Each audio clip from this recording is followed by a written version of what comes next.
Hey guys, imagine waking up in a gilded cage where the slightest wrinkle in your stocking could spark international gossip. Sounds dreamy, right? Welcome to a morning in the life of Princess Elizabeth Sisi of Austria, the original influencer of existential dread, 15 seconds of pure aristocratic absurdity. Before you get comfortable, please hit like and subscribe, but only if you truly enjoy what I do. Drop a comment telling me where you're tuning in from and what time it is for you. It's always fascinating to see who's joining us from around the world. Now, dim the lights, maybe turn on a fan for that soft background hum, and let's dive together into today's journey. The first rays of dawn slither through the heavy damask curtains, announcing the arrival of another spectacularly underappreciated day. A silk-covered canopy trembles as you stir. You, the most beautiful woman in Europe, yet forever haunted by the echo of royal footsteps outside your chamber door. It's 5:03 a.m., but don't reach for your phone. Instead, prepare for the royal veil ceremony, where 7 different ladies-in-waiting will each hold a layer of gauzy fabric against your porcelain complexion, inspecting you for any trace of a pimple or smudge of eyeliner. This is the medieval equivalent of a 4K selfie review, except failure means public disgrace rather than deleted footage. Once suitably veiled and praised, your neck is slimmer than a dairy cow's. The hunt begins for yesterday's breakfast crumbs. Yes, a true glamour demands feeding through a tiny chamber pot disguised as a straw. God forbid you smear fine china with crumbs. After the secretive snack, it's time for hair, and I use that word loosely. 4 hours with 3 maids, a vat of water heated by burning wood, and enough ivory combs to build a small fortress. By the end, your hair rivals a bird's nest after a tornado, and you're so exhausted you'd trade it all for a simple top knot. Next up, the corset. Think of it as a daily torture device masquerading as body sculpting. Beauty, they said. It'll be fun, they said. 2 maids yank at laces tighter than court intrigue until you resemble a porcelain doll squashed beyond recognition. Breathing becomes optional, but you soldier on, choking slightly at the thought of your debutante dinner party later. This is the bellybinder era's equivalent of waist trainers on steroids, only without the Kardashians to promote it. With lungs compressed and vertebrae realigned into unnatural perfection, you're whisked to the breakfast salon for a social performance. The emperor perhaps yawns behind a newspaper printed in hieroglyphs, while your mother-in-law, the empress, inspects your meal like a general reviewing recruits. You nibble bread soaked in lukewarm milk with the grace of a dying swan, all while maintaining a conversation about the latest famine in Galicia as if you'd been born for such riveting small talk. Just when you think it couldn't get more ridiculous, it's time for promenade. You step onto the palace balcony, clutching gloves stiff as cardboard. Courtiers bow from the courtyard below, their eyes flicking between your jeweled diadem and the moat beyond. Because why not? Might as well evaluate your poise while contemplating whether someone might lob a fish at you. You give a gracious nod, just a slight incline of the chin, to avoid flicking your wig feathers into the wind. The fresh air feels astonishingly rebellious. Back inside, the tutor arrives with a stack of Latin texts and philosophy treatises. You're expected to debate Aristotle at a moment's notice, yet you've barely had time to master French. Discuss the moral implications of Platonic forms, he says, tapping his quill impatiently. You muster a lecture on abstract beauty while internally screaming, I paid 3 maids to pin this bodice. Do I really want to debate the essence of reality? Spoiler. Yes, because in 19th century courts, ignorance is more scandalous than an affair. With your writing instructor, luncheon follows, where conversations revolve around estate taxes and the strategic value of arranging a suitable marriage for your second cousin's nephew. You're supposed to smile politely as servings of stewed squab are presented on platters resembling medieval torture racks. The empress watches you swallow. She once fainted at the sight of gooseberry jam. You chew thoughtfully, pretending the rubbery meat is a culinary epiphany rather than a desperate attempt to maintain courtly decorum. Post-meal, the doctor's visit. He examines you for a rumored heart condition, common in someone who survives solely on crumbed bread and sheer willpower. He taps your chest with a stethoscope that looks suspiciously like a child's toy. You're diagnosed with romantic melancholy, which sounds poetic until you realize it translates to, she's unhappy, let's prescribe more exercise. So instead of therapy, you get assigned lengthy rides around the palace grounds in a carriage, without shock absorbers, because who doesn't love bruised hips at dawn? By mid-afternoon, your to-do list includes 1. Approve new dresses, 50 satin swatches in royal pink. 2. Review diplomatic correspondences, 30 letters from cat-loving ambassadors. 3. Host a salon for visiting artists who sketch you as mythical creatures, a mermaid one day, an angel the next. You sit for hours, feigning interest as they debate whether your forehead is more Grecian or Venetian. Meanwhile, the concept of eye-rolling hasn't been invented, so you resort to dramatic sighs and slow blinking. Late afternoon offers a fleeting moment of freedom. You scamper off to your private quarters for a nap. In reality, it's an elaborate charade. 3 curtains, 2 guards, and a single beanbag in the corner. You collapse, hoping for 5 minutes of respite before a chorus of muffled knocks signals the arrival of your makeup artist, perfume sommelier, and the royal philosopher. You rise, brush off imaginary dust, and prepare to transform yourself for the evening's grand opera, because the Habsburgs must be entertained, and you happen to be both performer and royal curiosity. As twilight descends, you don a crimson gown so heavy your arms ache before dinner even begins. Jewels glisten at your throat like captive fireflies. You glide, or rather hobble, into the ballroom, where chandeliers drip candlelight onto damask carpets. The court applauds your entrance. You hesitate, unsure whether to curtsy deeply or wave like a commoner. You choose neither, executing a graceful swivel that disorients half the orchestra. Bravo.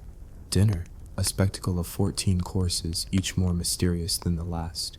You're served confections shaped like Roman gods, spice pies that challenge your throat's dignity, and a final souffle that collapses theatrically seconds after presentation, a culinary metaphor for your entire existence.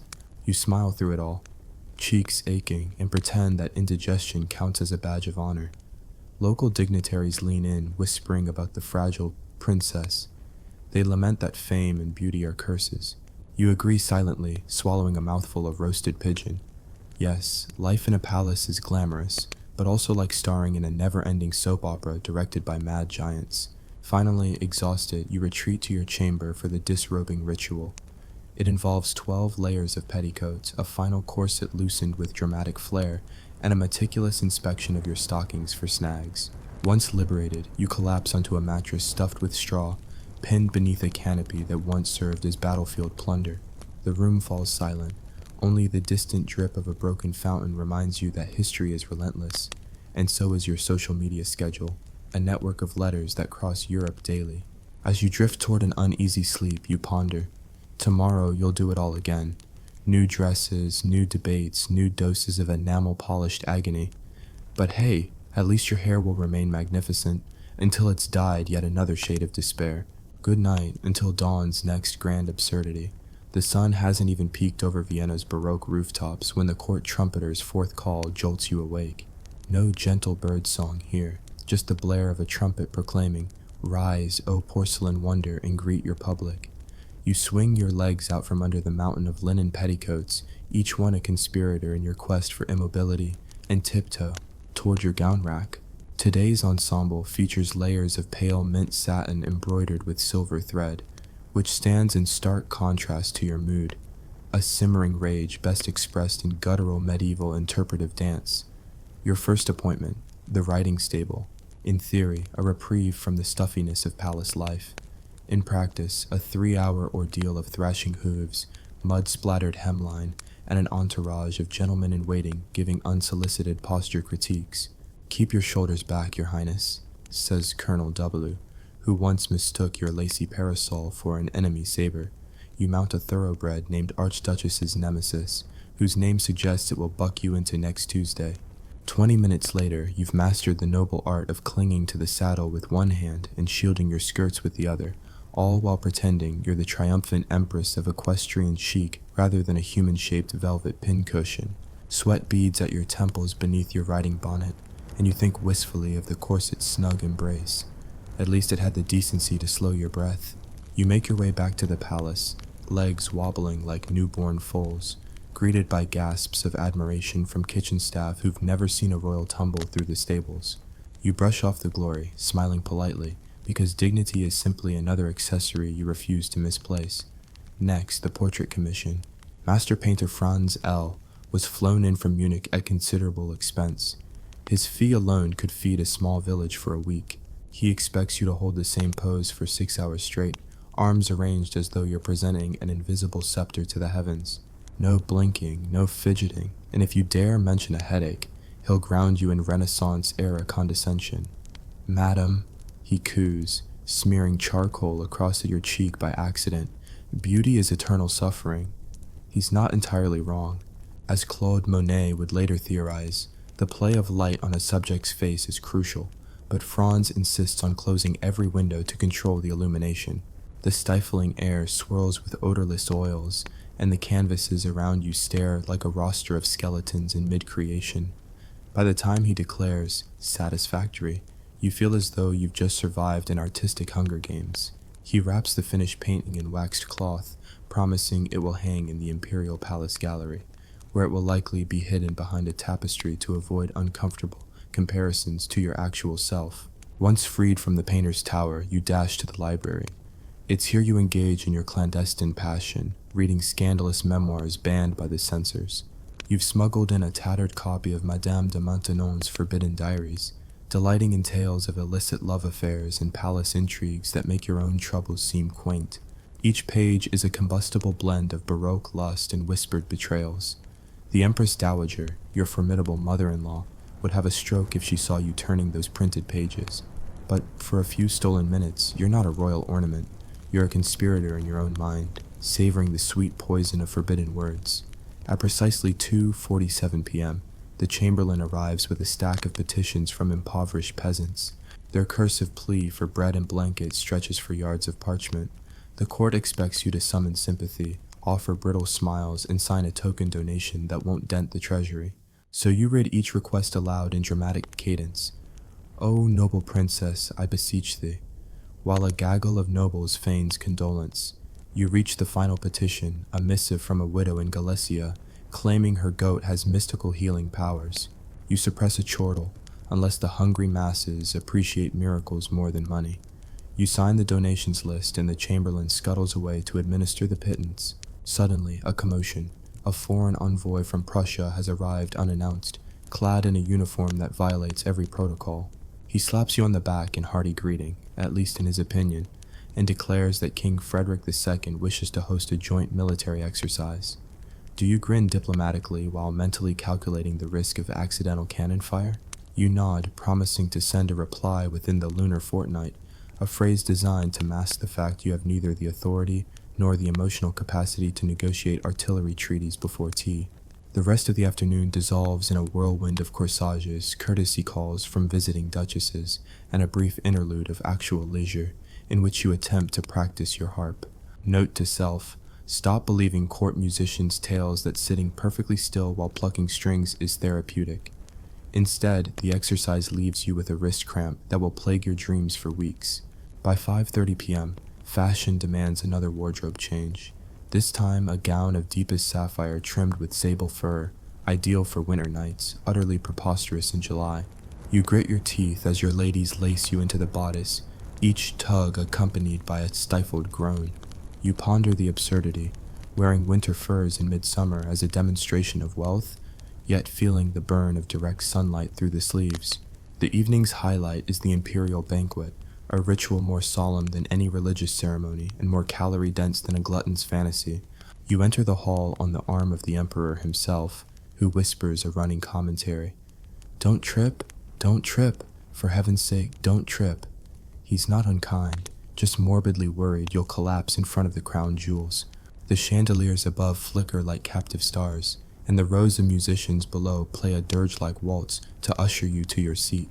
Each course arrives on a plate shaped like a Roman chariot, while table talk circles the latest scientific theories, and the discovery that potatoes might be edible, which the court still regards as witchcraft.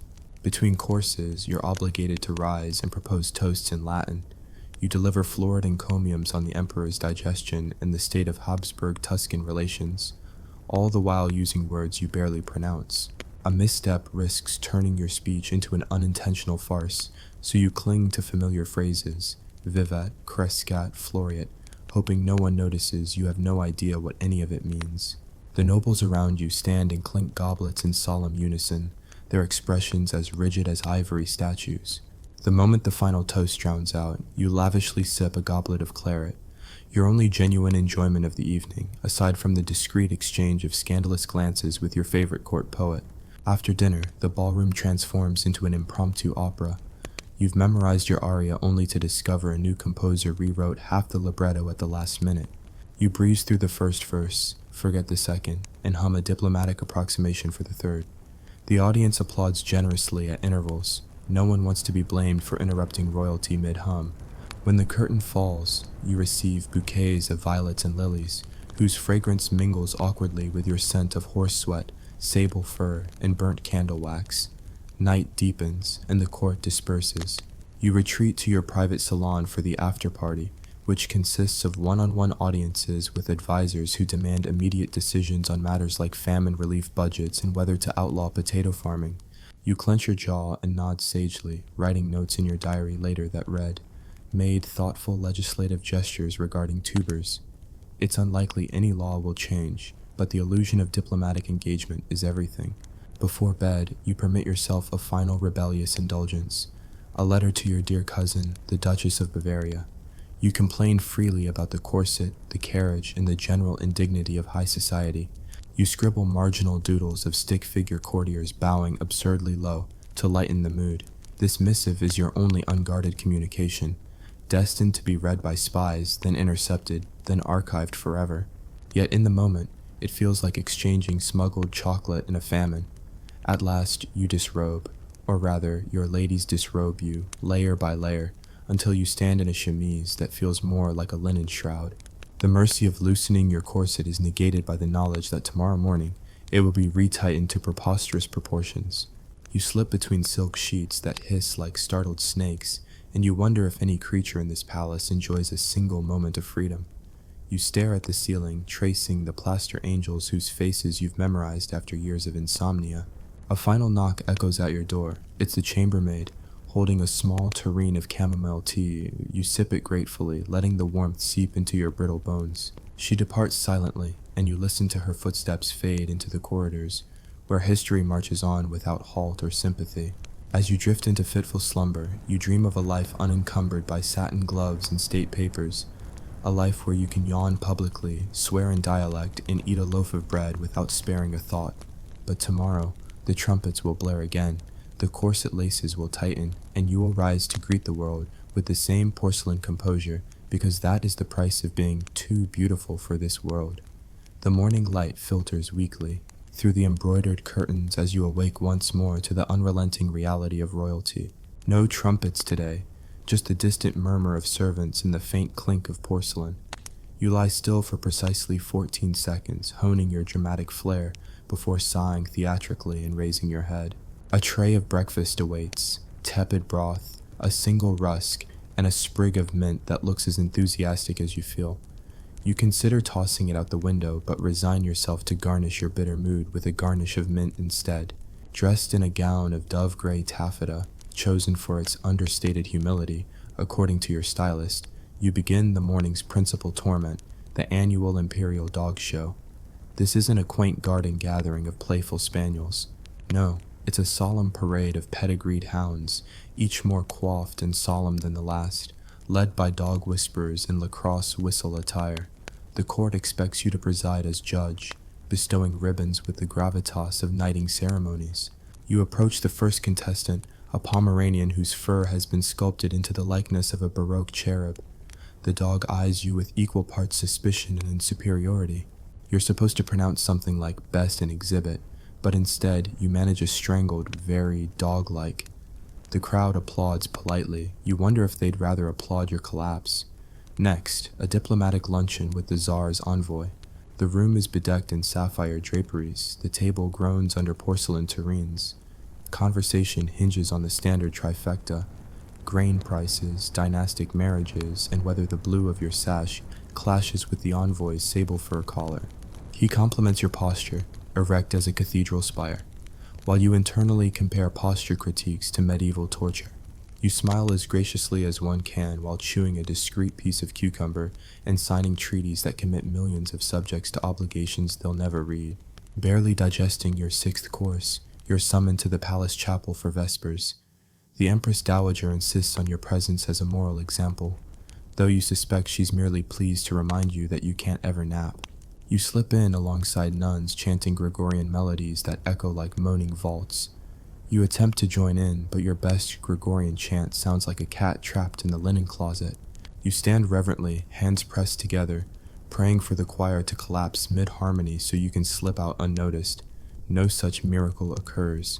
After the service, you retreat to the gardens for a breath of fresh air, which consists of precisely 7 turns around a marble fountain, while courtiers time your steps with stopwatches. The aim? To prove that even in leisure, you adhere to Habsburg precision. You pirouette like a reluctant ballerina, arms extended in a pose that would embarrass any self-respecting swan.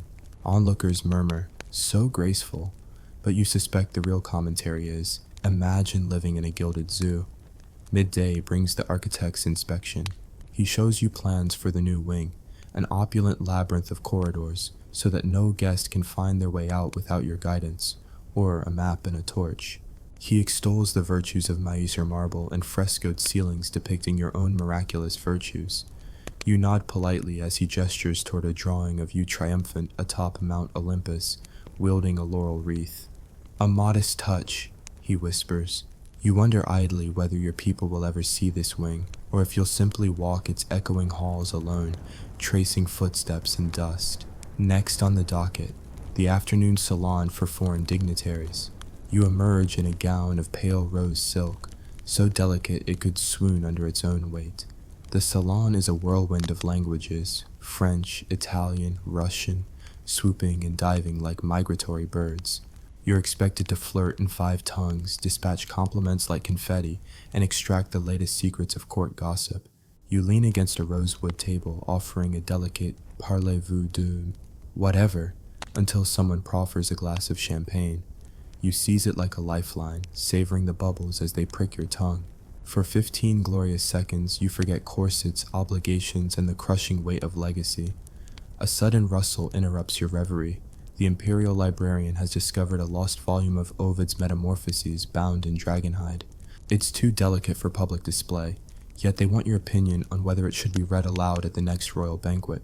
The request smacks of a trap. Read erotic poetry aloud in court, and someone will scandalize it by the next morning. You suggest instead that it be stored in a protective case and allowed to gather metaphorical and literal dust.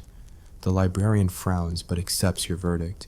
You inwardly applaud yourself for evading literary infamy. As dusk approaches, you prepare for the most dreaded ritual of all, the royal inspection.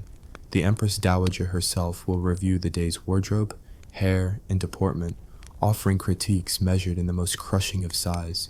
You stand in the center of the antechamber, dressed in a gown of emerald silk, embroidered with gold thread, an ensemble described by your seamstress as worthy of a goddess. You feel more like a garden gnome. The Empress pauses, eyes narrowing at the gown's hemline. "Perhaps next time, less green," she murmurs, as though advising on a bouquet rather than a living, breathing daughter-in-law. You manage a thin smile and nod. "Of course," you reply. "Next time, lavender." Inside, you curse every plant in the botanical kingdom.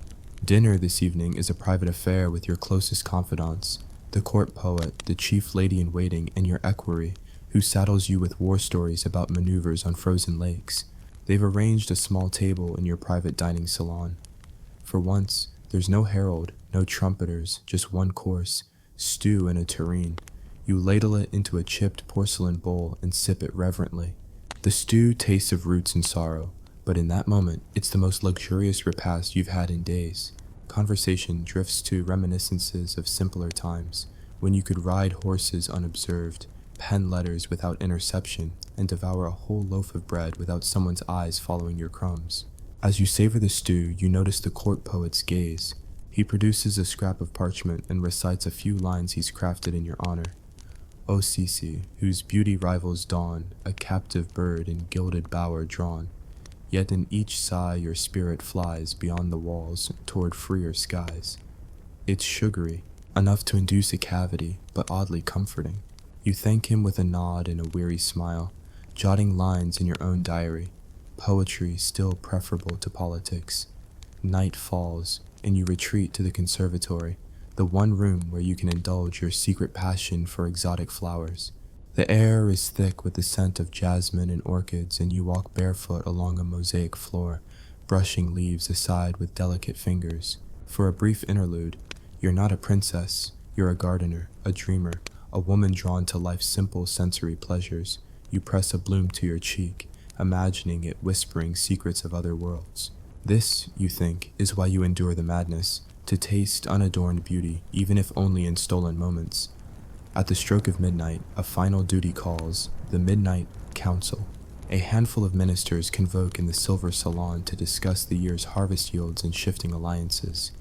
You arrive in a simple ermine-trimmed robe, an odd uniform for clandestine strategy sessions. Candlelight bathes the room in a conspiratorial glow. Maps unfurl, figures lean over them, and the air hangs heavy with pipe smoke and ambition. You listen carefully as ministers debate tariffs on grain and the prospect of taxing salt. It's all so very mortal: supply and demand, life and death, survival and starvation. You interrupt once, suggesting a minor concession to smallholders, only to be told gently that kindness has its limits. Your heart sinks. You remember the widow of Galicia. You wonder if her mystical goat might have fed more people than all these councils combined. Finally dismissed, you trudge back through echoing corridors, the torches sputtering as if in sympathy. You pass the stables where your noble steed stands ready for tomorrow's indignities. You feel a pang of pity for the horse. At least it has straw to sleep on. You pause, running a hand along its flanks, and murmur, "We'll get through this, you and I." The horse whinnies, perhaps in agreement, or perhaps mocking your delusions of comradeship. In your chamber, the night veil awaits, a final canopy of sheer muslin to shield you from the palace's ghost. You dress slowly, savoring each layer's removal. When the last petticoat falls away, you stand in the hush of candlelight, alone except for the soft rustle of silk. You lift your arms, stretching muscles stiff from corsets and social obligations. You breathe deeply, filling your lungs with the fragrance of lavender sachets. In this moment, you feel the weight of history pressing down, but also the faint pulse of your own heart, stubbornly beating against the currents of duty. You lie down, drawing the blankets up to your chin and closing your eyes. The echoes of the day fade: dog shows, art tributes, diplomatic farces, and midnight councils. You drift into a sleep that promises only another dawn of absurdity and splendor. Yet deep within, you carry a flicker of rebellion, a dream of someday escaping the gilded cage. But that, dear viewer, is a tale for another chapter. Good night, until we meet again at the next sunrise of royal endurance. The dawn breaks once more over Vienna, pale light filtering through the damask curtains as though reluctant to witness another day's spectacle. You awaken to the soft creak of your bed, an antique frame rumored to have borne the weight of at least 3 empresses and 1 disgruntled duke who tried to sleep in it once. You lie still for an agonizing 7 beats of your heart, savoring the fleeting joy of not yet having to don satin or endure another round of diplomatic small talk. But duty beckons. With the grace of a startled swan, you swing your legs over the side and tuck your feet into silk slippers that pinch your toes like miniature vice grips. Your chambermaid enters with the morning tray, a sliver of cold veal, 2 grapes that bear the texture of ancient marble, and a single poached egg swimming in broth so insipid it might have forgotten it was ever flavorful. You nibble politely, aware that any sign of disdain could become court legend. Her Highness spat at the grape, published in pamphlets and gossiped over porcelain tea sets. You force a serene smile, chew methodically, and swallow each morsel as if it were a morsel of hope. Once breakfast is dealt with, you stand to face the dreaded morning audience, a revolving door of petitioners, each more desperate than the last. First comes the baker's widow, whose complaint about inflated grain prices you filed away yesterday. She curtsies and begs for mercy, clutching a basket of stale rolls as evidence of her plight. You nod gravely, scribble a note that will probably be lost in palace archives, and dismiss her with the flick of a hand. She departs, muttering about aristocratic cruelty. But you know she'll survive. Those rolls can last a fortnight. Next is the postmaster, a man with ink-stained fingers and eyes like startled quails. He delivers letters from foreign courts, treaties, invitations, hints of scandal. You sift through them with practiced detachment, arching an eyebrow at one missive from the French court, claiming that, The musk of your corset perfumes our salons. You hide your smirk. How flattering, until you remember the Empress Dowager will demand you change wardrobes tomorrow to avoid further international incidents. By mid-morning, word arrives by courier. The Hungarian delegation will arrive early for a treaty signing. Their lead negotiator is infamous for wearing 3 capes and sniffing disapprovingly at any wig lacking sufficient sheen. You inwardly groan at the thought of fulfilling ceremonial pleasantries, bows, toasts, and the awkward exchange of gifts that will later gather dust in palace storerooms. But you steel yourself and summon a regal posture even as your spine rebels. You glide, almost float, into the hall of audiences where the Hungarian ambassadors await, 3 capes billowing like startled geese. Their chief proffers a silver casket engraved with your coat of arms.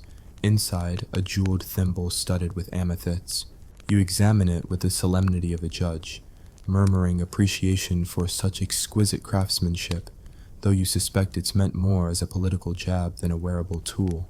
You counter with a snuff box inlaid with mother of pearl, slightly more functional but no less ostentatious. Hands are shaken, bows are exchanged, and everyone retreats feeling slightly superior to someone else. Treaty signed, dignity intact. Hunger gnaws at you, both physical and existential. You excuse yourself for a brief respite and descend to the palace kitchens, where the staff greet you with an enthusiastic chorus of "Your Highness." You spot a tray of fresh buns and consider violating protocol by snagging one. Instead, you nod graciously, accept a single roll, and retreat to the library. There, you devour it behind a stack of leather-bound tomes, crumbs scattering like tiny regrets across the mahogany desk. You savor each bite, conscious that this act of rebellion, eating a bun unobserved, may be the highlight of your day. No sooner have you polished off the last crumb than the music master arrives. He stands at the foot of the desk, violin in hand, and announces that you must rehearse your aria for the upcoming court concert. He uses words like artistry and nuance, but you hear only 5 hours of high-pitched scales. You protest, citing a mild lingering throat irritation, but he waves away your concerns with the impatience of a man who once had to teach a duke to whistle. You relent. The next 2 hours pass in a blur of arpeggios and trills, your throat aching, your patience evaporating. At last, he pronounces you adequately passable and flees before you can demand a certificate. The afternoon heralds the grandest absurdity of all, the vegetable pageant, a parade of courtiers divided into teams, onions, carrots, and turnips, each competing for the royal harvester's medal. You officiate as judge, awarding points for creative displays, a root vegetable mosaic of the imperial palace, a turnip carved into your likeness, eyes a little too lopsided, and an onion tower stacked so high it resembled a leaning basilica. The participants offer elaborate speeches on the virtues of agriculture, and you nod sagely, unaware of whether you're applauding the produce or the puns cracking like tiny fireworks around you. At precisely 4:22 p.m., a hush falls as the trumpeter delivers an unexpected proclamation.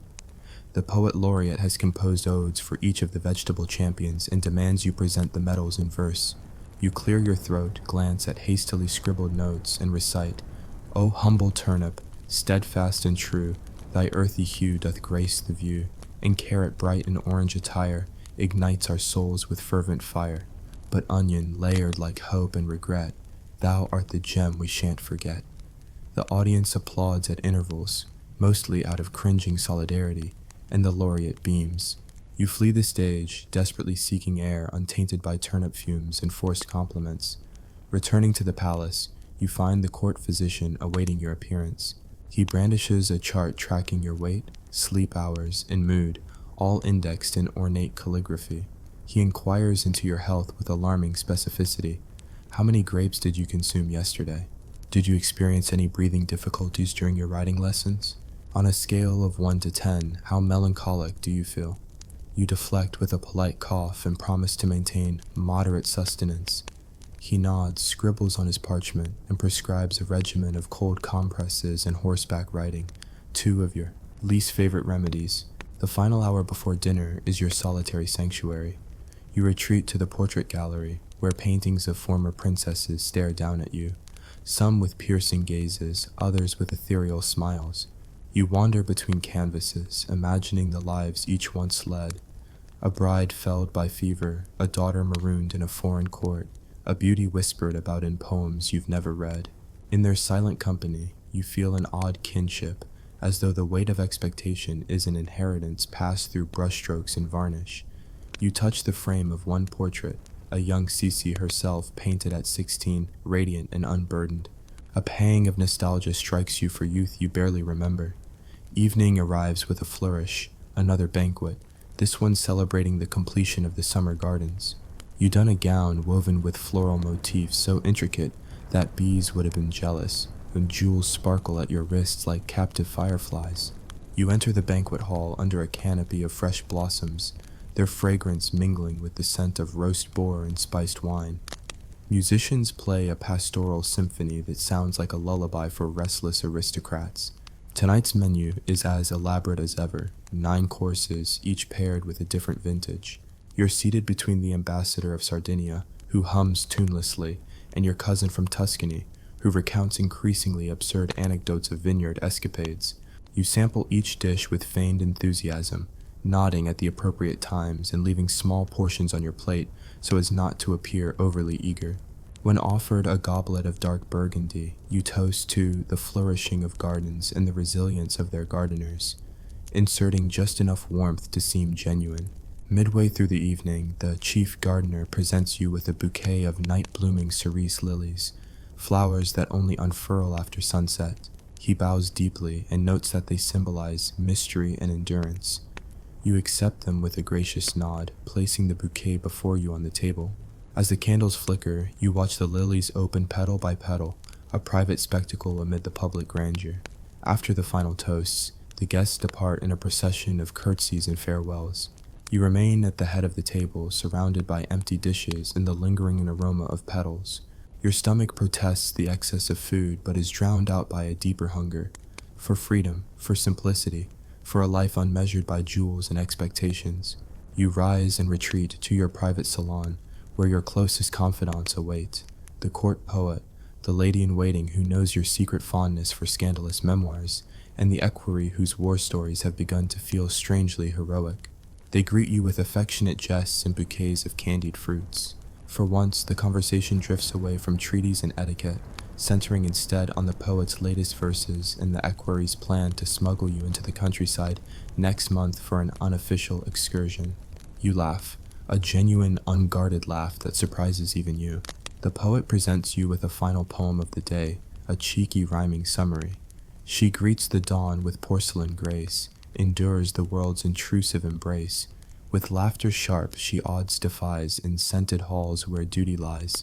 Yet in her smile, rebellion gleams, a princess tethered to wild dreams. Touched, you promise to memorize it for the next banquet, dangerously flirting with the idea of reciting an ode not to ambassadors, but to your own desires. Late into the night, you slip away to the terrace overlooking the gardens. The moon hangs low and the petals of your cerise lilies drift on a soft breeze. You stand alone, arms outstretched as if trying to embrace the sky itself. In this quiet hour, freed from expectations and ritual, you feel the pulse of your own heartbeat. Stubborn, alive, unbowed, you murmur to the night, "One day I will be more than a portrait, more than a headline in foreign pamphlets. One day I will breathe without corsets, love without protocol, and laugh without caution." A shooting star streaks across the sky, an omen, or perhaps merely a trick of light. You watch it fade, and in its glow you sense hope. At last you return to your chamber. The evening's attire is shed, layers of silk and satin piled like discarded facades. You slip between the sheets, the cerise lilies safe on your nightstand, their fragrance a promise of tomorrow's quiet rebellion. The palace settles into hushed stillness. Only the distant drip of the fountains and the sigh of the night breeze remain. As you close your eyes, you carry the day's absurdities into slumber. Vegetable pageants, treaty signings, poetic odes, and stolen buns. You drift off with a gentle smile, the weight of crown and corset momentarily lifted. For even in the gilded cage there are cracks through which freedom's light can seep, and in those cracks Princess Sisi's true spirit shines brightest of all. Imagine waking up each morning knowing that a single stray hand on your sleeve could spark an international scandal. Welcome to the world of Queen Wilhelmina Willy of Baskshire, the sovereign so fiercely protective of her personal space that courtiers invented an entire etiquette just to avoid skin contact. In the next few seconds, I'll show you how one woman turned the simple act of greeting into a royal minefield. So strap in, because this isn't your grandma's afternoon tea. Born on a chilly January dawn in 1612, Wilhelmina entered the world wrapped in swaddling clothes and draped in warnings. Mind her carefully, she hates touch.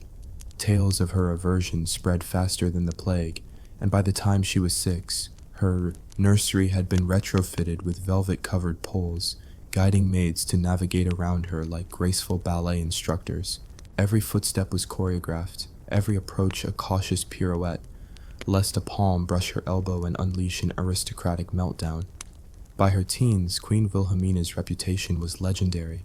At court balls, guests quick-stepped across marble floors, arms stiff at their sides, while her lady-in-waiting, Lady Pomfret, wielded a silver-tipped cane to maintain exactly 2 feet of space between the queen and any interloper.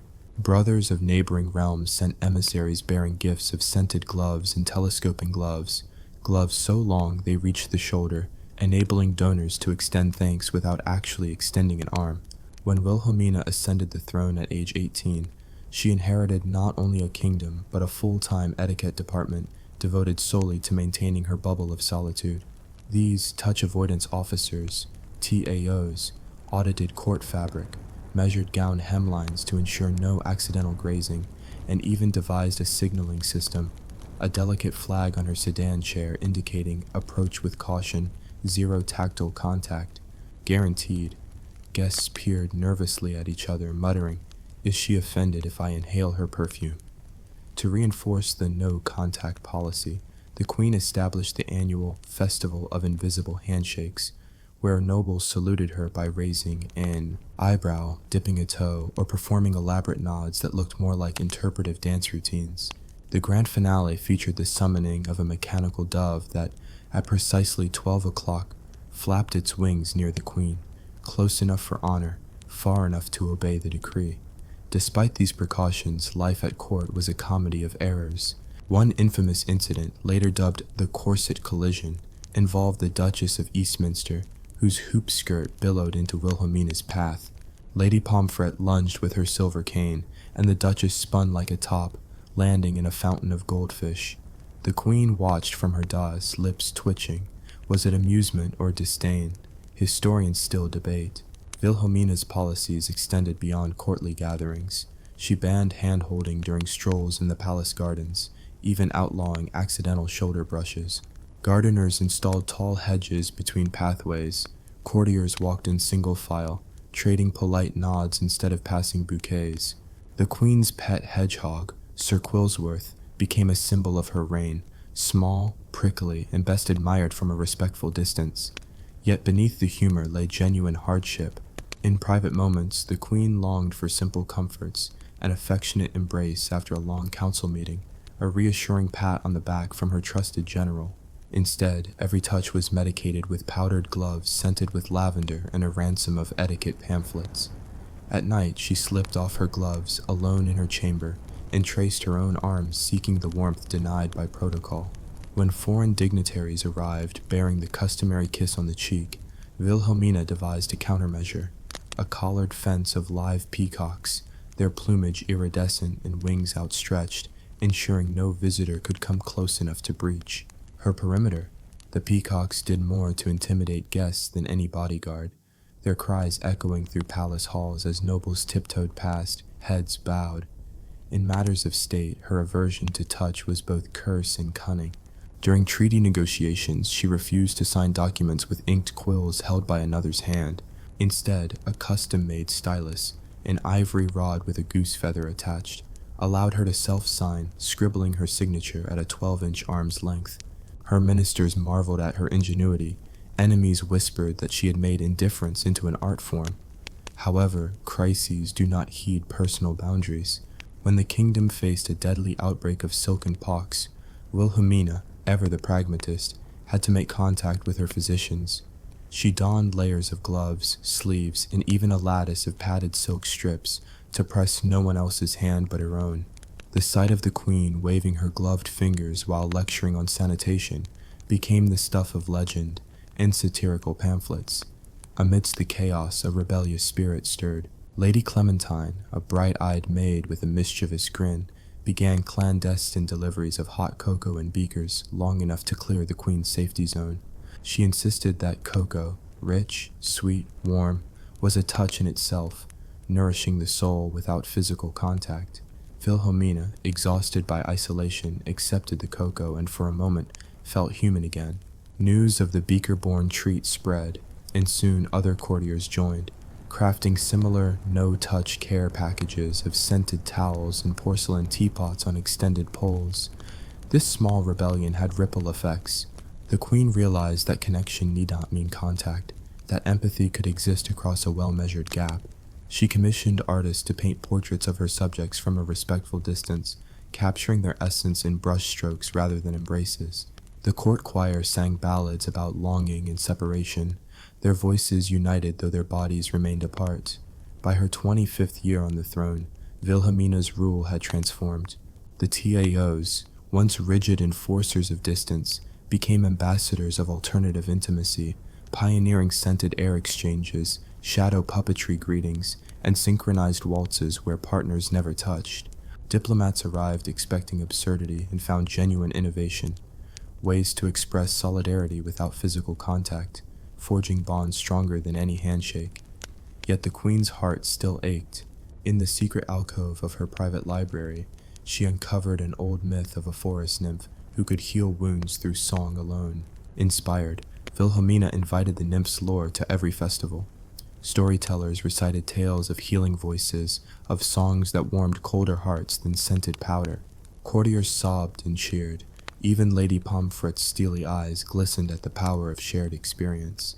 Then came the moment of reckoning.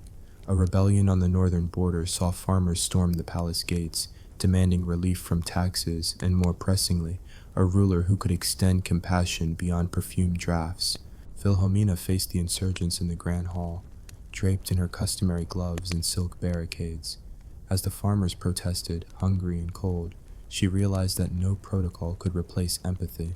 She stepped forward, limbs stiff, heart racing, and raising her voice offered a feast of bread and stew, passed on long-handled platters, shared among nobles and peasants alike. The ceremony carried no touch, yet created a communion unmistakably warm.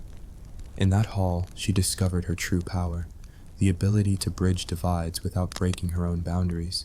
She negotiated new tax laws, oversaw the building of communal ovens, and launched an annual harvest feast where every citizen, from duke to serf, passed dishes across long tables, hands separated by distance, hearts united in gratitude.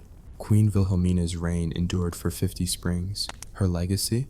A kingdom where respect for personal space became the bedrock of community, where kindness flowed through scented breezes and shared laughter rather than clenched fists or grasping palms.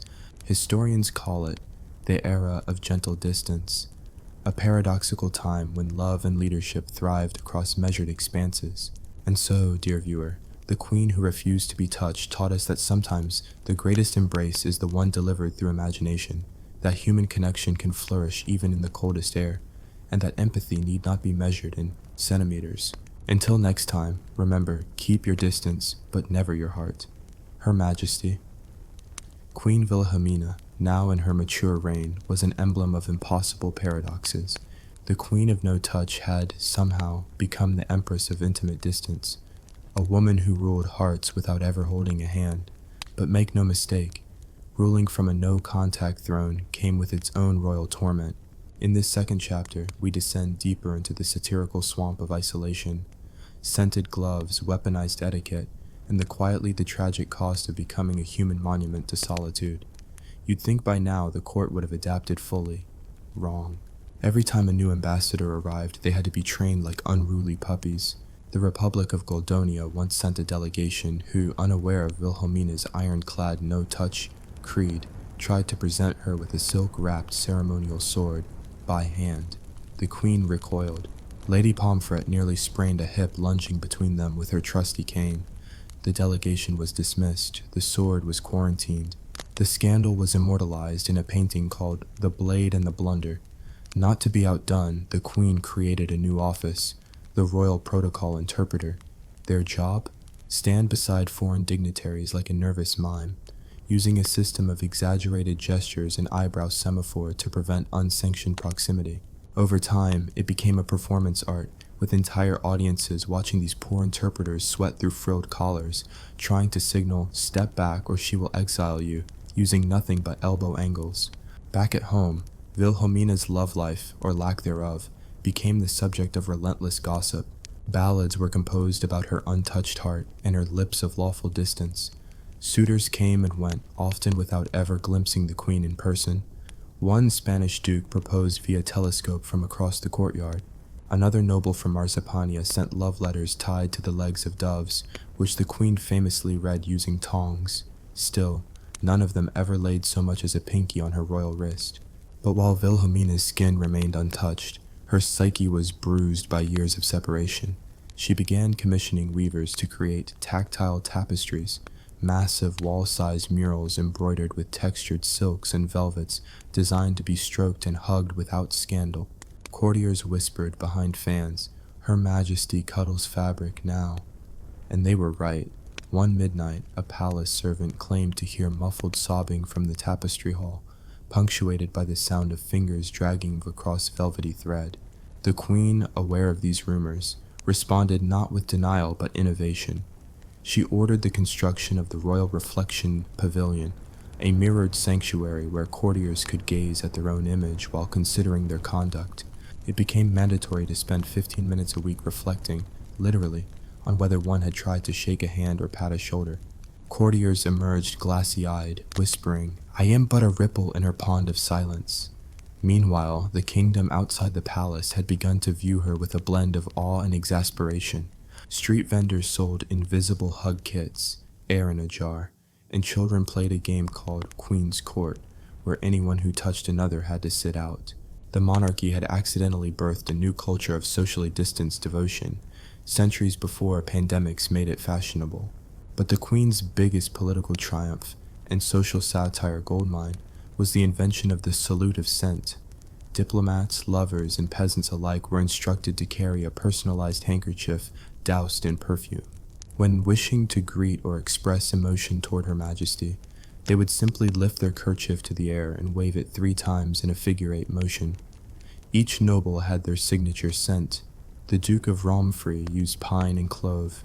The Dowager Baroness preferred burnt sugar. Wilhelmina's own was a chilly mix of violet and gunpowder.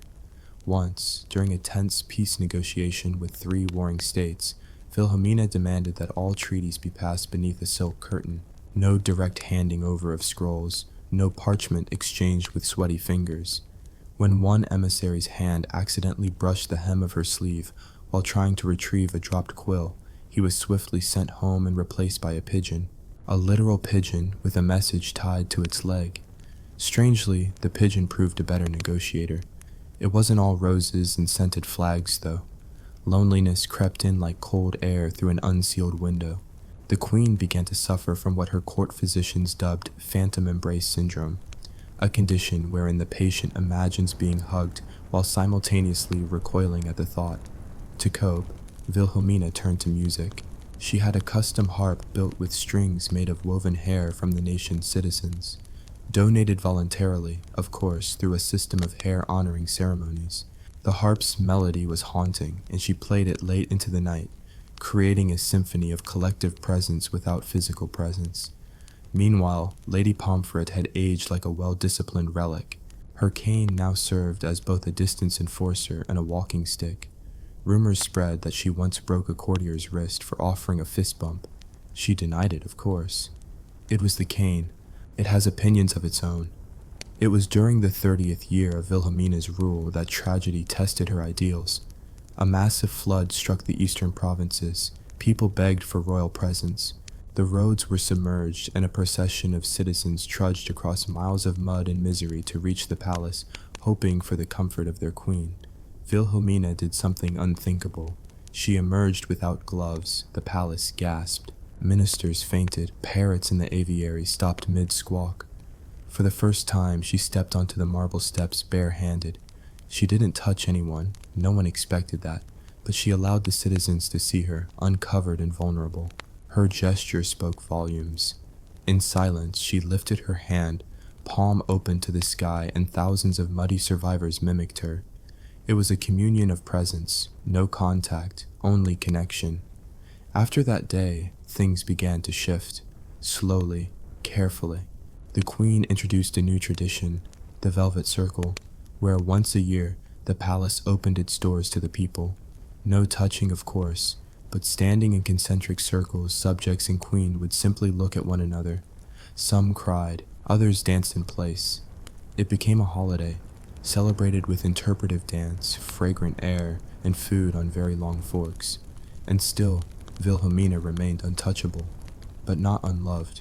Poets spoke of her as the iron magnolia, soft in sentiment, sharp in boundary. Mothers warned their children not to touch strangers by invoking the Queen's doctrine. Artists painted her as a glowing orb of sanctity, floating above the masses like a seraph too holy for mortal arms. As her silver hair flowed like gossamer threads and her gaze grew deeper with years of solitude, the world watched in wonder. In an age of conquest, bloodshed, and passionate scandal, here was a monarch who ruled by absence, whose silence was deafening, whose distance was, somehow, the purest form of intimacy. And still, the question remained, did she regret it? Was there a single sleepless night when she longed to shatter her own rules and pull someone close? Just once? We'll never know, because Queen Wilhelmina left no diaries, only scented scrolls that evaporated after being read. She was the untouchable myth, the porcelain mystery, the sovereign ghost in silk. But the world remembered, and the people whispered her name with reverence, not because she had touched them, but because she never had to.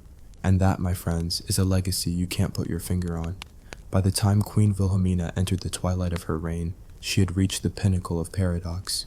Her reign was more legend than governance, more myth than monarchy. She had become a living relic of restraint, a ghost queen of porcelain composure. Yet the world around her was shifting fast, refusing to abide by the velvet rules of yesteryear. The final decades of her rule would test her creed like never before. Welcome to the era of revolutions, secret scandals, and the emergence of the one thing no amount of scented silk could prevent: human curiosity. Whispers began to fester like mold in an old teacup. Was the Queen still truly untouched? Was her sacred solitude merely a theatrical performance kept alive by tradition and terror? Courtiers began inventing increasingly ridiculous theories to explain her endurance. Some claimed she'd been replaced by an exact wax replica, lovingly dusted every morning.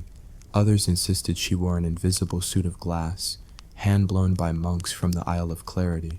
A popular underground pamphlet titled The Fleshless Throne sold out across taverns, suggesting that the Queen had transcended physical form entirely and now ruled as a projection of courtly ideals. In truth, Wilhelmina was more human than ever, and more tired. By now, she had outlasted 3 generations of advisors, 4 chancellors, and at least 11 carefully screened lapdogs. Lady Pomfret had retired, if retirement meant secluding herself in a room full of mothballs and muttering about handshake rebellions. Her place was taken by a younger, more energetic guardian named Lady Estherine, who wore a steel corset and had memorized every known method of unintentional physical contact. Her magnum opus, 101 Ways to Accidentally Brush Against a Monarch and How to Die Before You Do. With the rise of the printing press and democratized scandal, Wilhelmina became a figure of satire, then sympathy, then fascination once again. Artists began crafting unseen portraits of her, canvases left blank to symbolize her inaccessibility. These were sold for obscene prices. One controversial poet released a love sonnet that concluded with the line, "I have never held thee, and thus thou art mine." Naturally, it was banned. Ironically, the Queen had never been more visible. Technology, that relentless traitor to personal space, was gaining ground. A new invention called the telephoto lens allowed paparazzi to capture distant glimpses of the Queen's private life. One grainy image showed her standing barefoot on a balcony, eyes closed, touching the rim of her own teacup as though it were a forbidden lover. The public went mad. For weeks, royal guards confiscated camera lenses as if they were weapons of war. Even her advisors began to fray. Prime Minister Gallstone, yes, that was his actual name, urged the Queen to modernize. Majesty? Perhaps a ceremonial handshake? Just one? Maybe with gloves and tongs? Her withering glance in response nearly cracked his monocle, but still, pressure mounted. The world no longer bowed, it tweeted. To counter this, Wilhelmina launched the Royal Distance campaign, a rebranding effort emphasizing her ethos as a lifestyle choice rather than a neurosis. The slogan? Far but feeling. Citizens were encouraged to send letters instead of visiting their relatives. New holidays promoted solo dancing and solo feasting. Touchless toasts became the trend at aristocratic weddings, and elbow-length gloves were suddenly sold out in every haberdashery from the capital to the coast. But something inside the Queen had started to shift. Perhaps it was the weight of time. Perhaps it was a faint memory of a childhood nurse who once stroked her forehead during a fever. Whatever the cause, Queen Wilhelmina began experimenting with closeness. In secret, it started with animals. Dogs, once banished from the inner palace due to their overwhelming desire to leap and lick, were slowly reintroduced, on leashes long enough to maintain dignity. She adopted a blind Persian cat named Ophelia, who refused to obey any protocol and often slept curled beside her feet. The first time it purred, the Queen reportedly flinched so violently that she overturned her tea tray, but she didn't send it away. Next came the garden walks. Always alone, of course, but now without gloves. She'd run her fingers over the dew-soaked petals, touch the bark of the elm trees, let the wind lift her hair like an unseen caress. These moments, small and silent, became a ritual. Her maids would find rose petals scattered in her bed. She began requesting more scented items, not just for their distance, but for their memories. Lavender from her mother's region. Tobacco rose from a long-forgotten prince who once dared to smile at her too long. Then came the letter. It arrived from an old suitor. No one knew which. There had been so many proposals, mostly unanswered or passed through velvet barriers, but this one struck a chord. The handwriting was familiar. Inside, a single line. "Do you miss what you never had?" There was no signature, no scent, just ink, slowly fading. The Queen didn't speak of it, but her court noticed she grew quieter and stranger. She began visiting the royal archives late at night, poring over forgotten correspondences and sketches of former lovers. She commissioned a dress made entirely of sheer, untouchable gauze, see-through, ephemeral, as if she herself might vanish in it. At the annual Gaze Without Touch gala, she wore it. The entire palace held its breath. She glowed like a haunting. Every noble bowed low. Not one dared approach. But they felt it. The change. The ache beneath the elegance. Soon after, an ambassador from a distant desert kingdom arrived with an unconventional offering. A trained mime, whose entire performance revolved around acts of affection performed at a distance, hugging the air, holding invisible hands, stroking nothingness.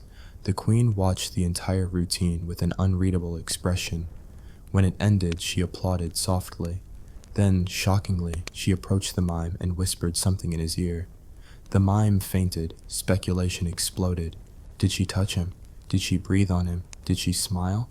The palace released a formal statement.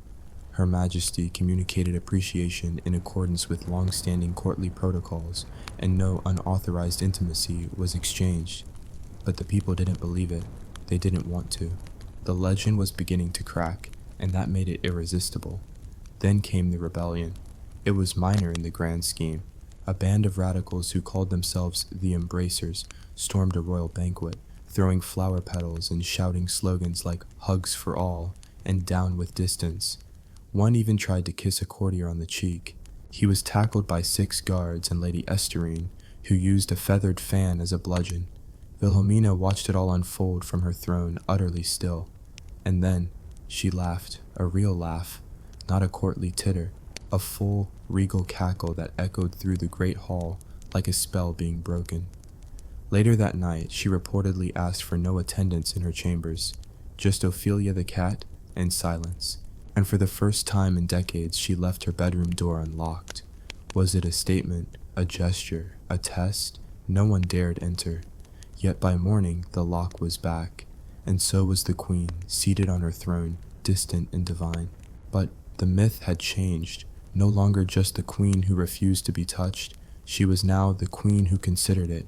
who wavered, who yearned perhaps, and somehow that made her even more powerful, because to remain untouchable out of duty is one thing, but to choose distance after glimpsing closeness, that takes a different kind of strength, or madness.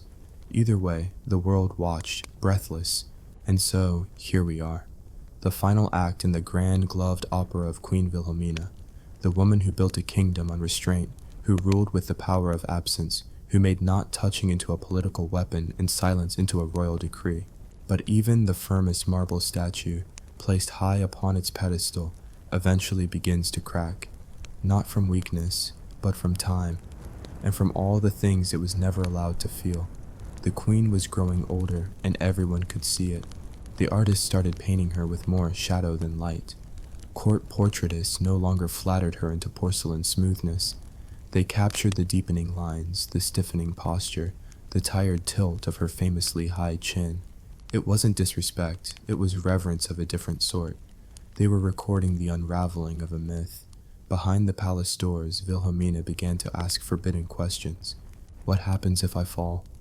Would the kingdom survive if I were touched? Has anyone ever truly ruled without ever being held?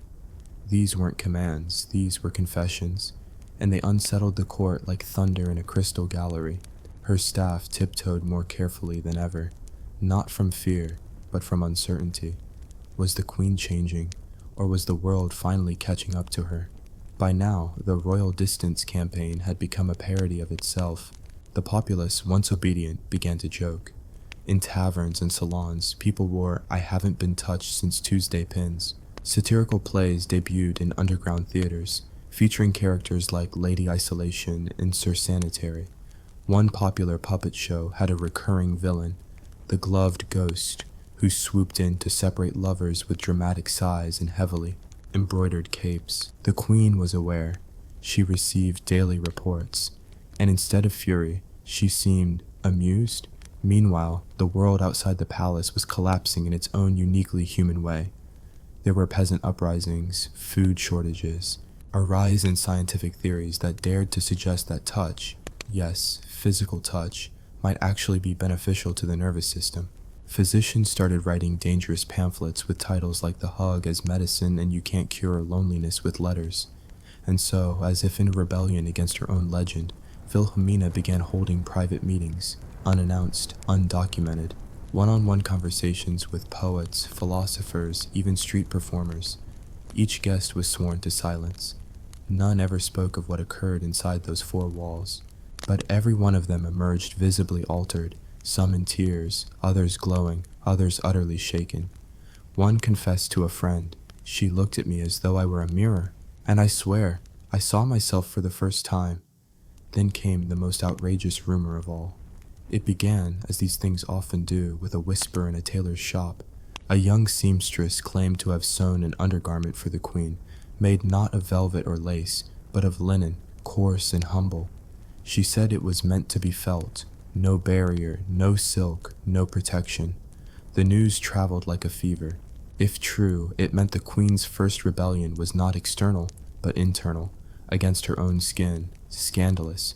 Then, as if to confirm every rumor and confound every skeptic, Queen Wilhelmina made her boldest move yet. She announced a final tour, a royal procession, one last journey through the major cities of her kingdom. She would appear in person, and not behind a screen. The nation held its breath. Preparations began. Cities were scrubbed clean, streets lined with banners bearing her symbol, a silver glove atop a dark velvet crown. Thousands gathered at every stop, and there she was. Each time, radiant and distant, but closer, no screens, no canopies. She nodded to babies. She smiled, twice. One noble fainted after she allegedly returned a wave, but the true event came in the capital. There, a massive stage was built. Thousands crowded in. The queen emerged in a gown of midnight blue, her gloves conspicuously absent. Gasps echoed. Her hands, those famously untouched hands, were visible, pale, veined, and trembling just slightly. And then it happened.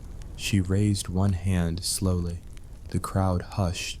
A small boy had wandered past the barriers, holding a daisy. No one stopped him.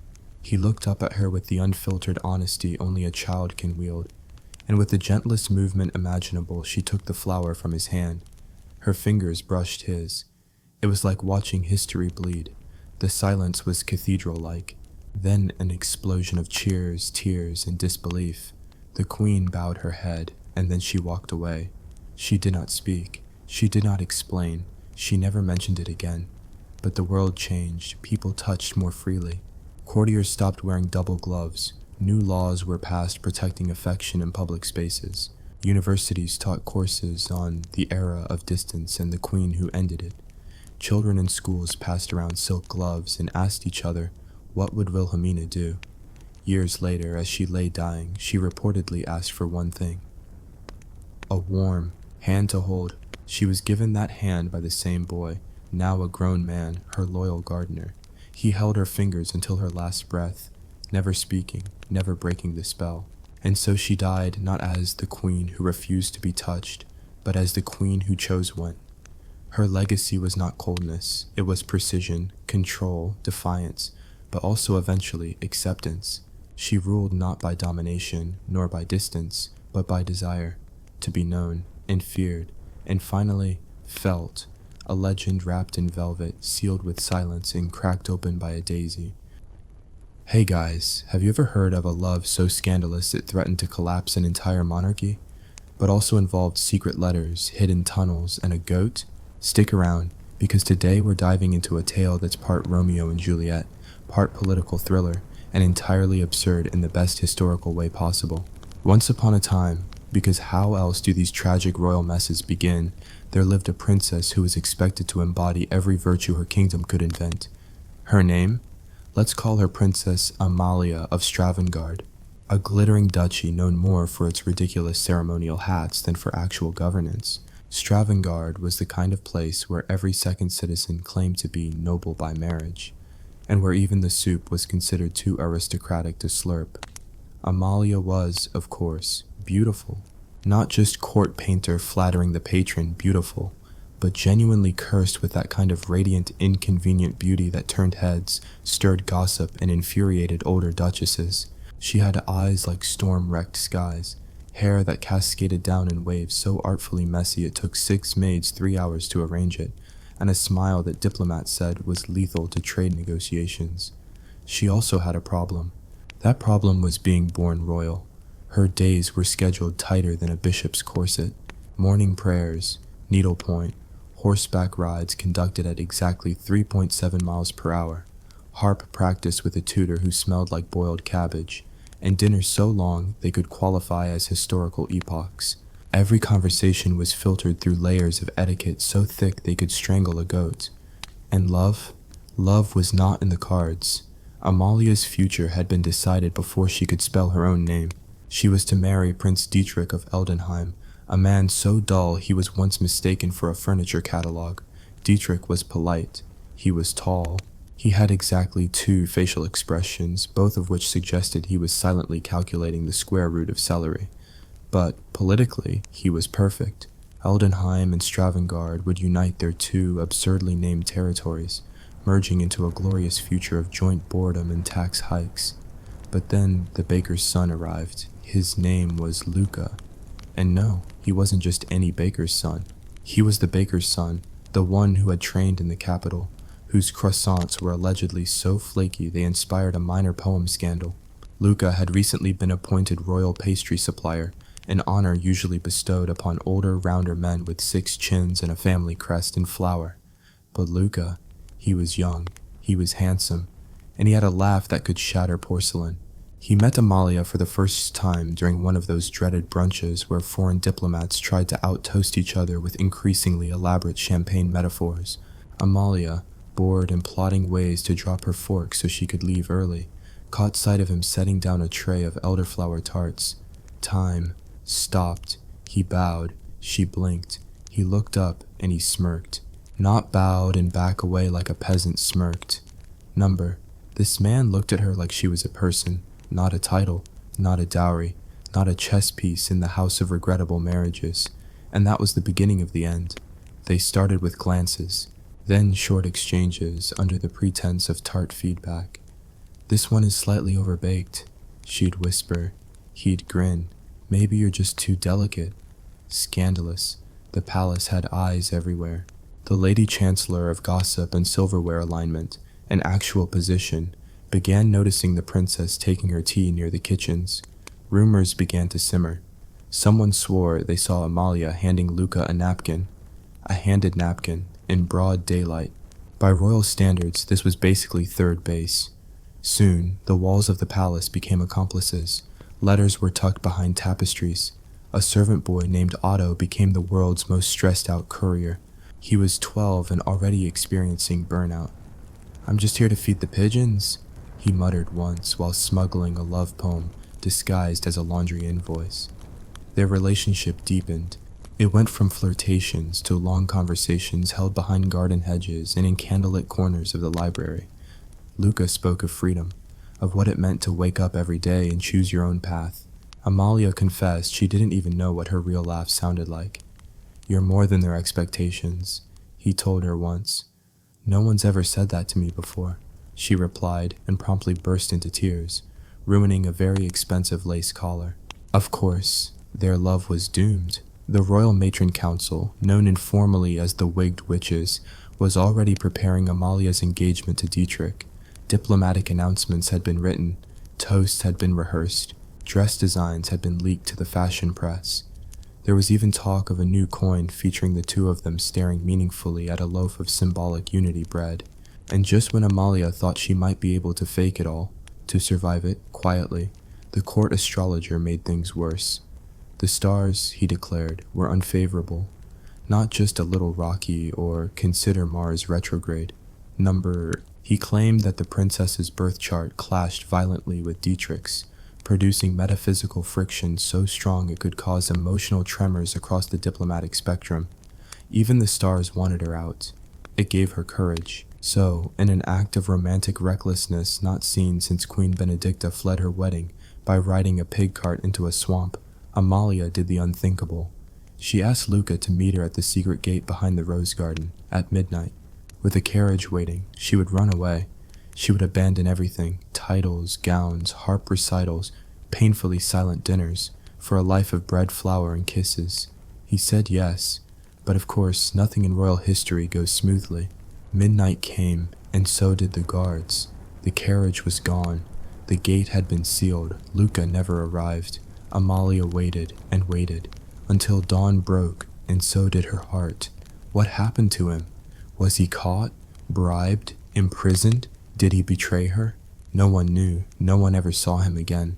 The queen told Amalia it had all been a test, a youthful folly, best left forgotten, but she didn't forget. She wore mourning colors for a month, claiming she was honoring a lost parrot. She refused all wedding fittings.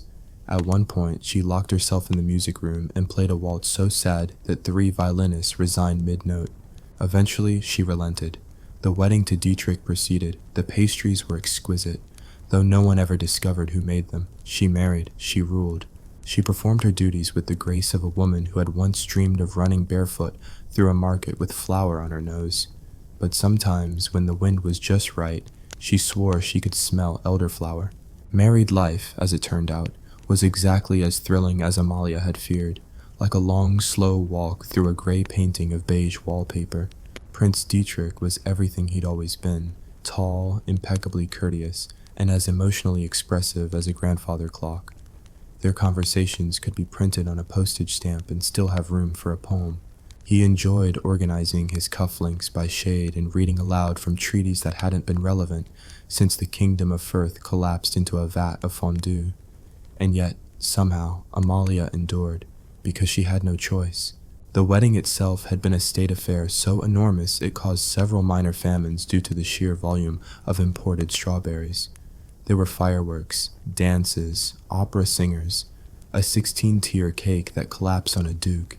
It was all very memorable, except to the bride, who recalled only the weight of her crown and the strange ache in her chest where laughter used to live.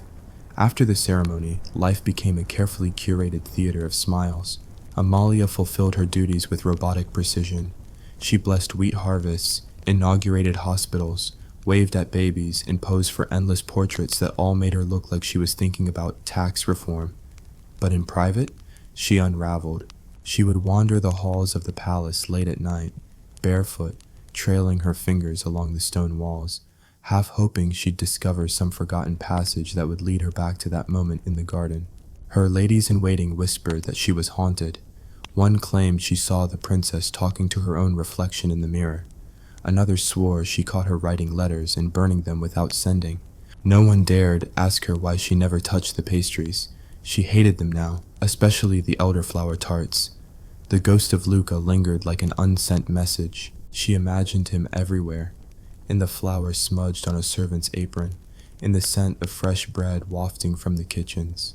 Her heart betrayed her daily, replaying his last words, the curve of his smile, the way he once slipped a sugar rose into her glove as if it were the world's smallest rebellion. Years passed, and with time, the kingdom changed. Stravengard modernized, new trade routes opened. There were rumblings of reforms, taxes lowered, education expanded. Amalia, to her credit, quietly championed much of it. Behind Dietrich's dull figure was her sharp mind crafting laws with hidden grace. The people loved her, called her the Silent Flame, a queen who burned quietly but fiercely, and yet she remained distant, cold, like a statue with eyes that remembered how to cry. Then came the letter. It arrived without fanfare, tucked inside a crate of books from the southern provinces. The handwriting was unmistakable, elegant, flour-dusted, and slanted like it had been written in a hurry.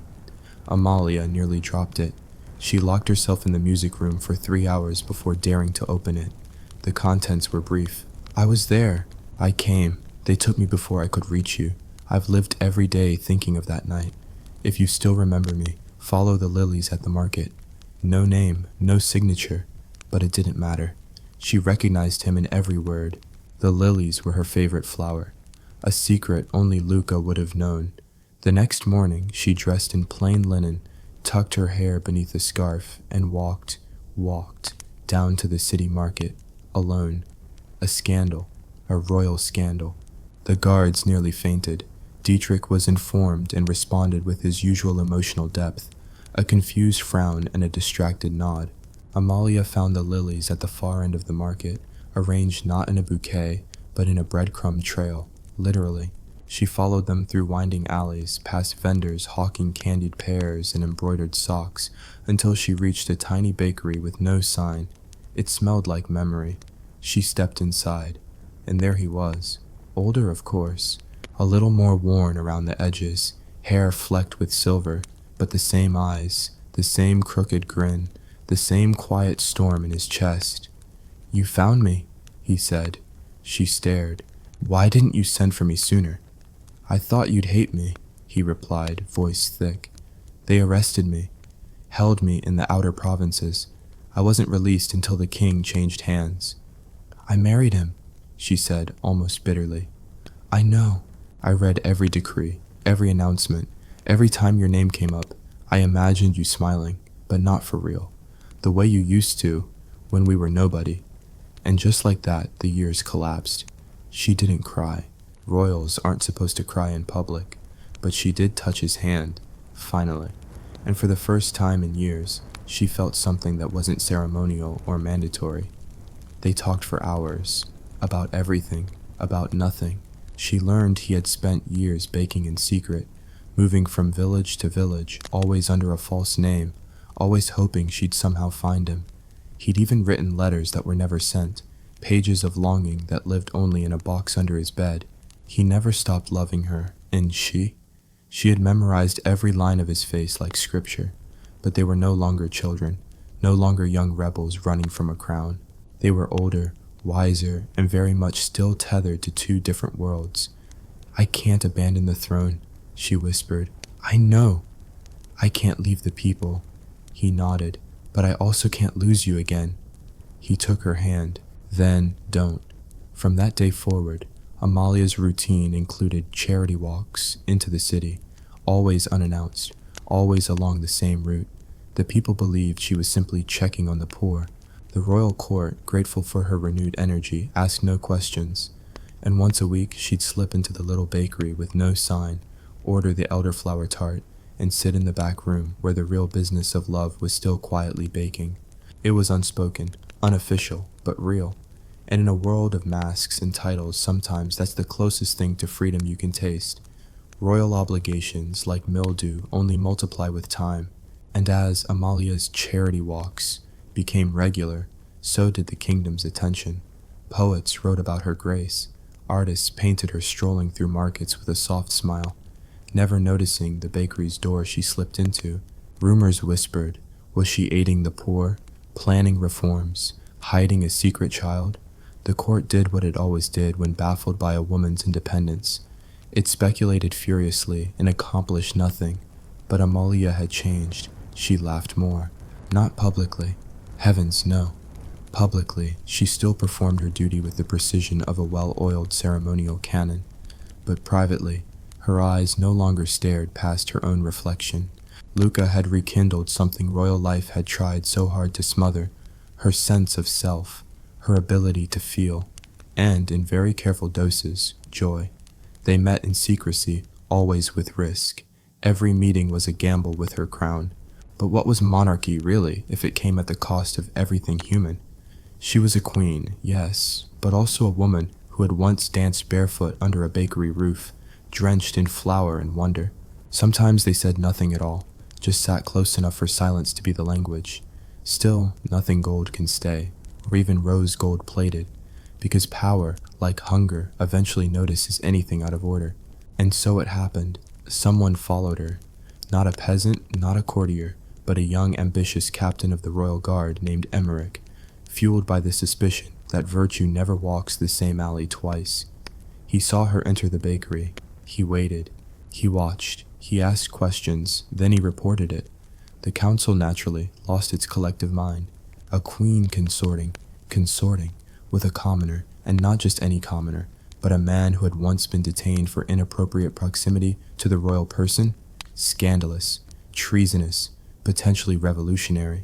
They confronted her with all the delicacy of a cow in a ballroom.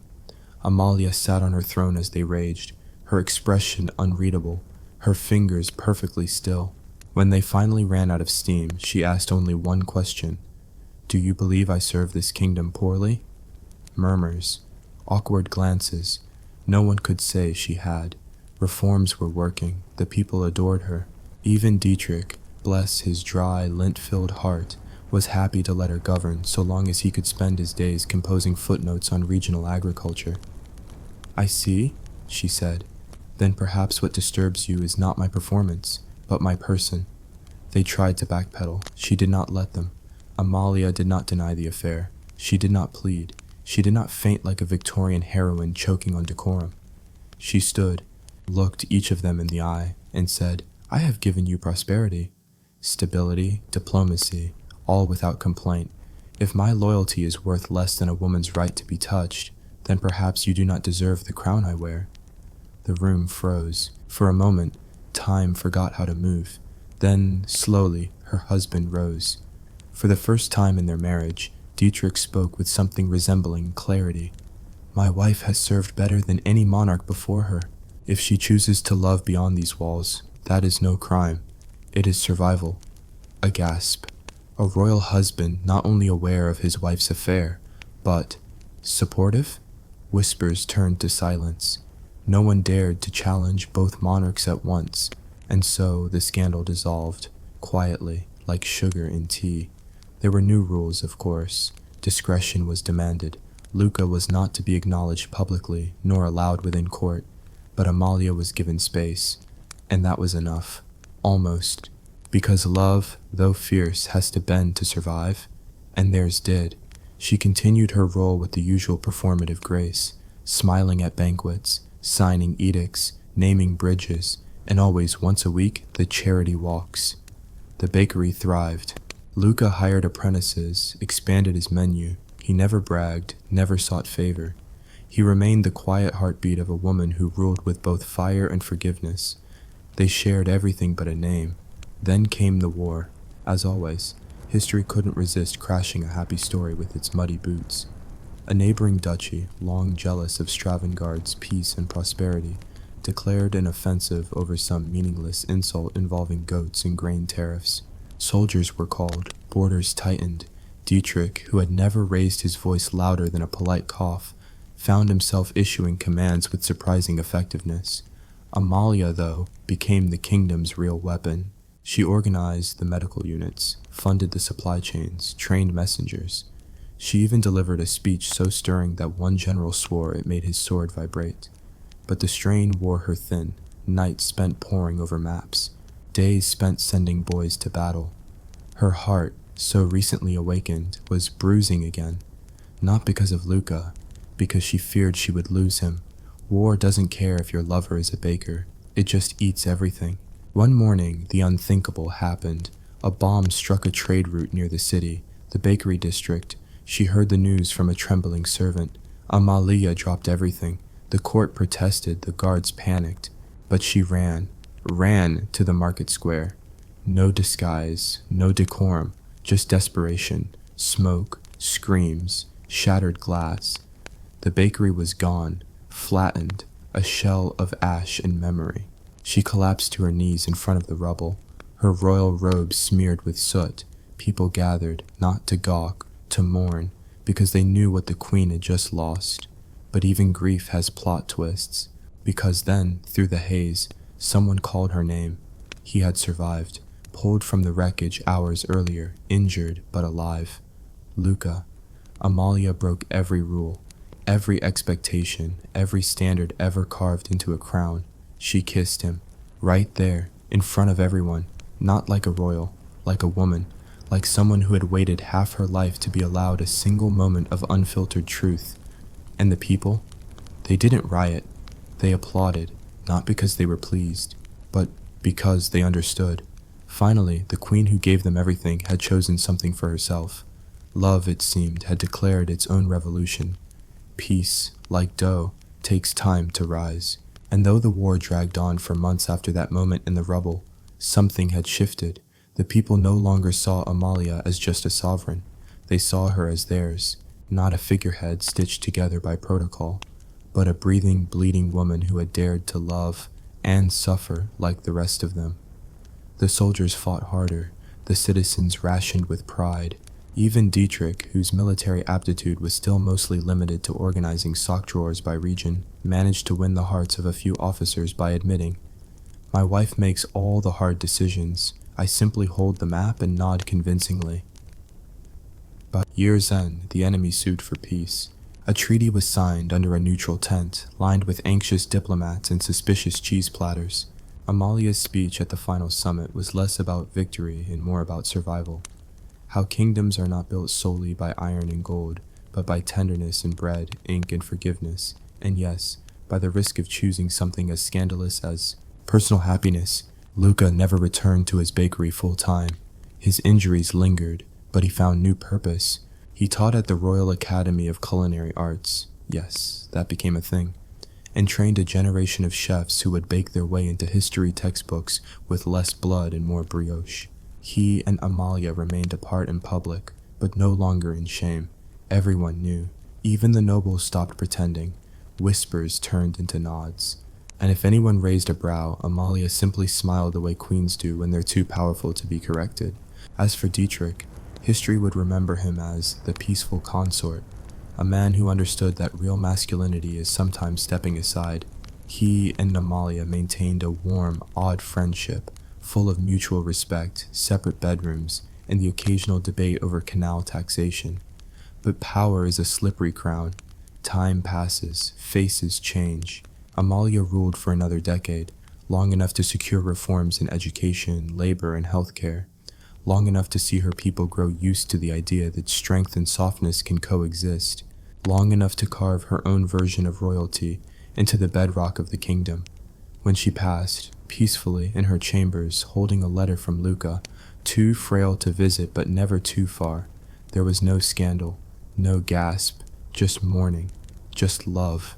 She had rewritten the story, not as a tragic figure brought low by desire, but as a sovereign who dared to feel. And they buried her, not with stiff ceremony, but with music. Her favorite violin piece floated through the cathedral as her people stood shoulder to shoulder, nobles and bakers alike, mourning not just a queen, but a woman who had lived on her own terms. There's a statue now in the Capitol Square, not the typical marble goddess pose, no. She's mid-laugh, her hair slightly windblown, one hand raised as if to catch something invisible, perhaps a falling petal, perhaps a fleeting chance. At her feet, etched in bronze, are words she never spoke publicly, but often whispered to Luca. Let them call it scandal. I'll call it freedom. History didn't know what to do with her. The textbooks tried, oh, how they tried, to fit her into a box labeled progressive monarch or controversial figure. But no label stuck, because Amalia of Stravengard wasn't a title. She was a revolution disguised in silk, a heartbeat hidden in scrolls, a wildfire under a crown. And long after her reign faded into memory, children would ask their parents, "Is it true the queen once fell in love with a baker?" And the parents would smile. "Yes," they'd say, and it saved us all. Hey guys, have you ever heard of a royal woman so powerful, so unbending, so inconveniently ahead of her time that history did its absolute best to erase her from existence? Well, buckle up, because today we're dragging her out of the dusty footnotes and into the spotlight where she belongs. Because if history won't scream her name, we will. Before you get comfortable, please hit like and subscribe, but only if you truly enjoy what I do. Drop a comment telling me where you're tuning in from and what time it is for you.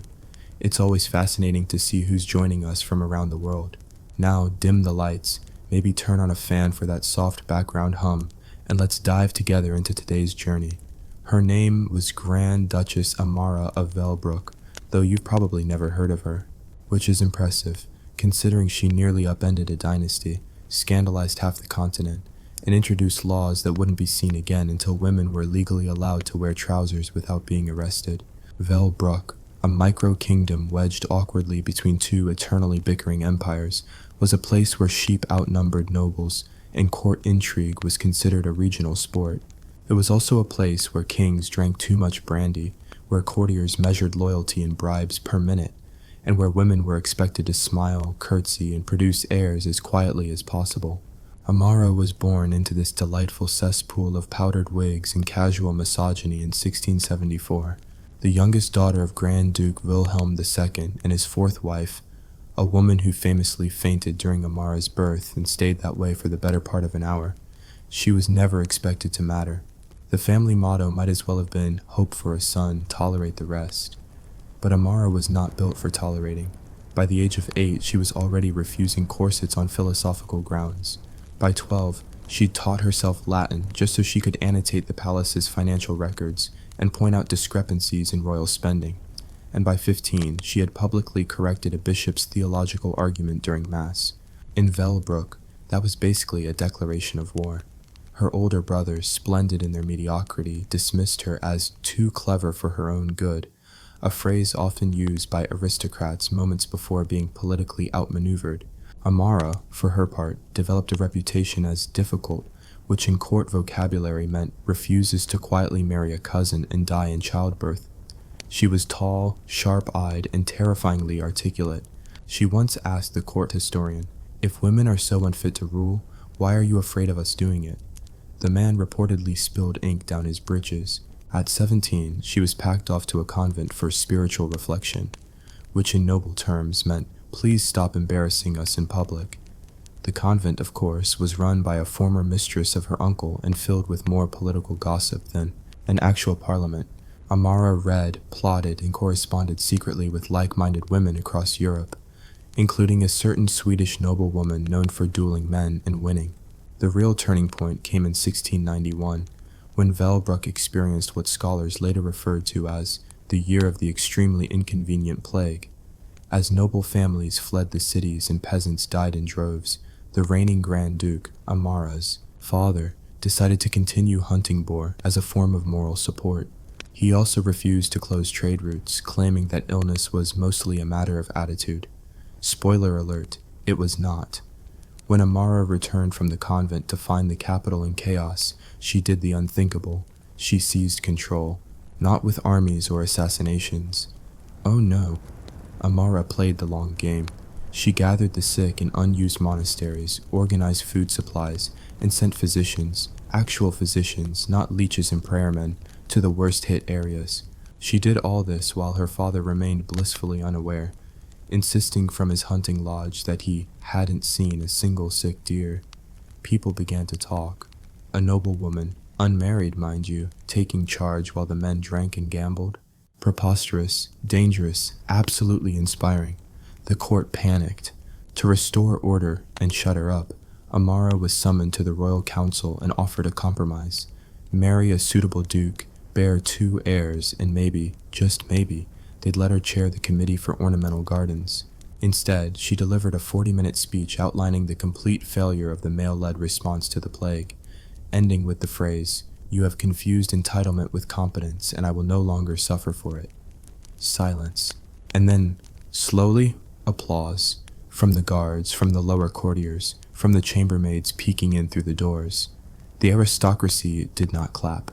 They turned purple and plotted. Within days, the Grand Duke fell ill, suspiciously free of symptoms, but somehow declared unfit to rule. Amara, backed by the people and half the council, was named regent. This is where things truly spiraled. As regent, Amara slashed royal spending, outlawed arranged marriages under age 18, introduced land reform, and, scandal of scandals, opened state-funded academies for girls.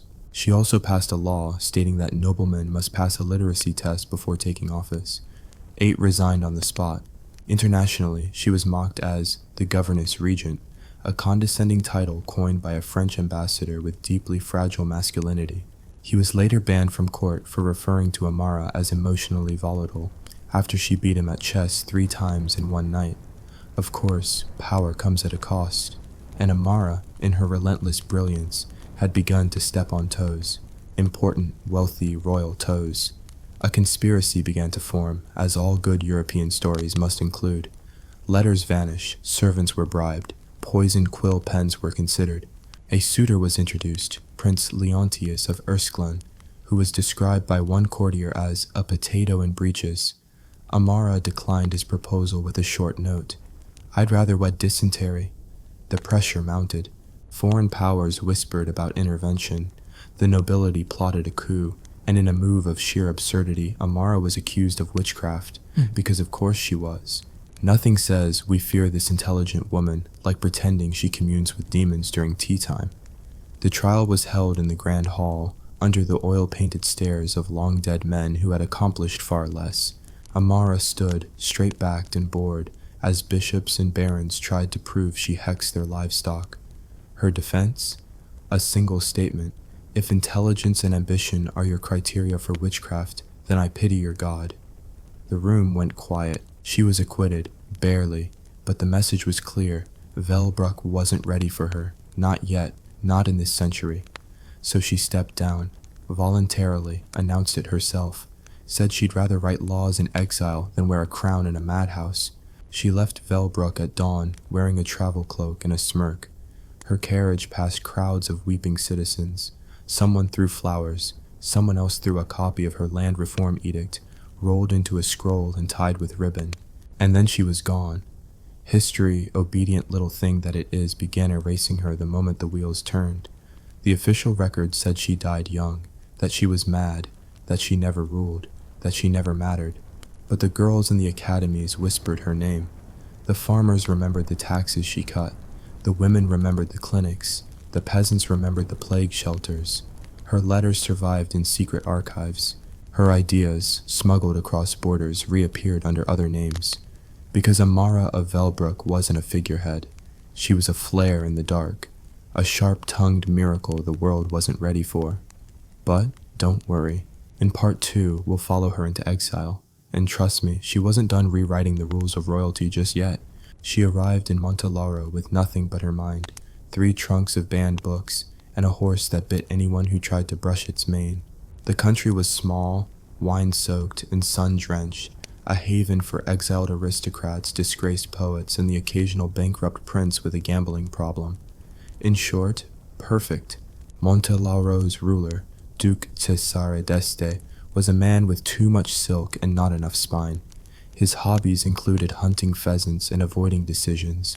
When Amara presented herself at court with her title stripped and her reputation thoroughly roasted by every gossip sheet from here to Vienna, he welcomed her politely, cautiously, and with the barely veiled enthusiasm of a man who had just found a chess grandmaster willing to tutor him for free.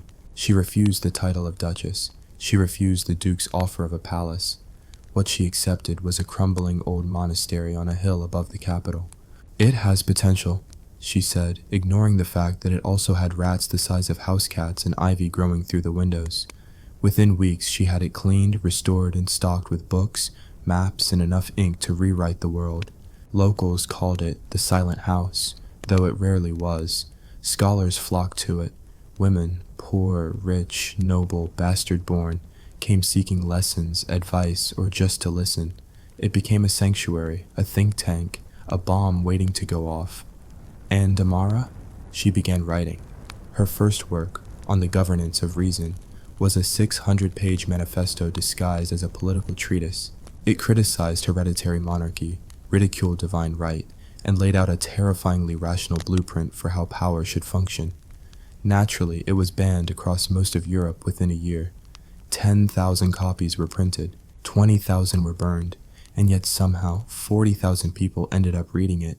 Monteloro, to its credit, tolerated her, barely. The Duke developed a habit of pretending he hadn't heard of her latest scandal until it was too popular to suppress. It helped that the economy mysteriously improved every time she published something, and scandal followed her like a loyal dog. There was the time she hosted a symposium where women debated legal reform, topless, because it was hot and philosophical freedom should not sweat under corsets. There was the scandal where she published a satire of marriage contracts featuring the phrase uterine tax shelter, and the time she was seen fencing, barefoot, at dawn, with the Spanish ambassador's daughter. No one asked who won. Everyone assumed it wasn't the ambassador's daughter. Meanwhile, Europe writhed. Her ideas bled into salons, pamphlets, and dinner parties.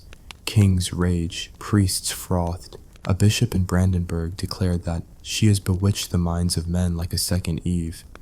Amara responded in a footnote, "If I had the power of biblical persuasion, I'd start with removing corsets." Not that she was immune to fear. She received threats, anonymous letters, rumors of assassins. At least one attempt was made, an arsenic-laced inkwell, intercepted by a maid who later said it smelled like someone tried to poison genius with perfume. Still, she persisted. Then came the arrival of Lady Lysandre de Mauvier, a disgraced noblewoman from the south of France, exiled for influencing her husband to shoot at a bishop. Amara hired her as a translator. Within weeks, Lysandre was editing Amara's essays. Within months, they were inseparable. The court gossiped, of course. Two women living alone, sharing ideas in evenings in gardens and scandal. The whispers were inevitable. One noble said, "It's unnatural," to which Amara replied, "So is hereditary monarchy, yet here we are." It wasn't love like in the fairy tales. It was fiercer, sharper. Two brilliant minds colliding and fusing into something entirely new. They challenged each other, mocked each other, fought over footnotes and kissed under moonlight. They built a world together. Not a quiet one, but a burning one. In 1703, Amara released The Velvet Revolution, a thinly disguised novel featuring a queen who dismantles her country's patriarchal structure using wit, charm, and precisely engineered legal reforms. The main character was suspiciously tall, sarcastic, and prone to dueling bishops. It sold out in 2 days. Soon, whispers turned into fire. Across the continent, women began forming reading circles. Young nobles cited her in debates. One duchess reportedly refused her wedding, quoting Amara, "If the crown does not require my consent, why should a ring?" Rulers panicked. Again, Velbruck issued a formal decree labeling her an enemy of the state, morality, and common sense. France banned her books under penalty of fines. The Vatican called her writings a gateway to heresy, disobedience, and trousers. And then came the final insult. Montelaro, under pressure from allies and a truly ridiculous bribe from Velbruck, asked her to leave. Politely, firmly, immediately. She didn't fight it, not directly. Instead, she held one final gathering at the monastery. Hundreds came, students, peasants, philosophers, disillusioned nobles. She gave a speech remembered not for its volume, but for its silence. "I will go," she said, "not because I must, but because your fear is the clearest sign I've succeeded. Ideas are not easily exiled, neither am I." She left that night under stars with Lysandra at her side and 2 carts filled with manuscripts. The silent house was boarded up. Within a year, the monastery burned down under uncertain circumstances, but the fire had already spread, because in Paris, in Krakow, in Lisbon, girls were reading her essays under candlelight. They were copying her words by hand. They were quoting her in secret, teaching others, starting societies. The age of queens in name only was dying, and she'd struck the match. Where did Amara go next? That's the mystery. Some say she vanished into the east. Others claim she changed her name and lived as a tutor in a minor German duchy. One theory suggests she became a pirate queen in the Aegean Sea. But none of that matters, because her disappearance didn't end the story. It made her immortal. In part 3, we'll explore the legacy of her work, the revolutions, the uprisings, the queens who ruled with her books in their pockets, because you can erase a name from the records, but not from the people's memory.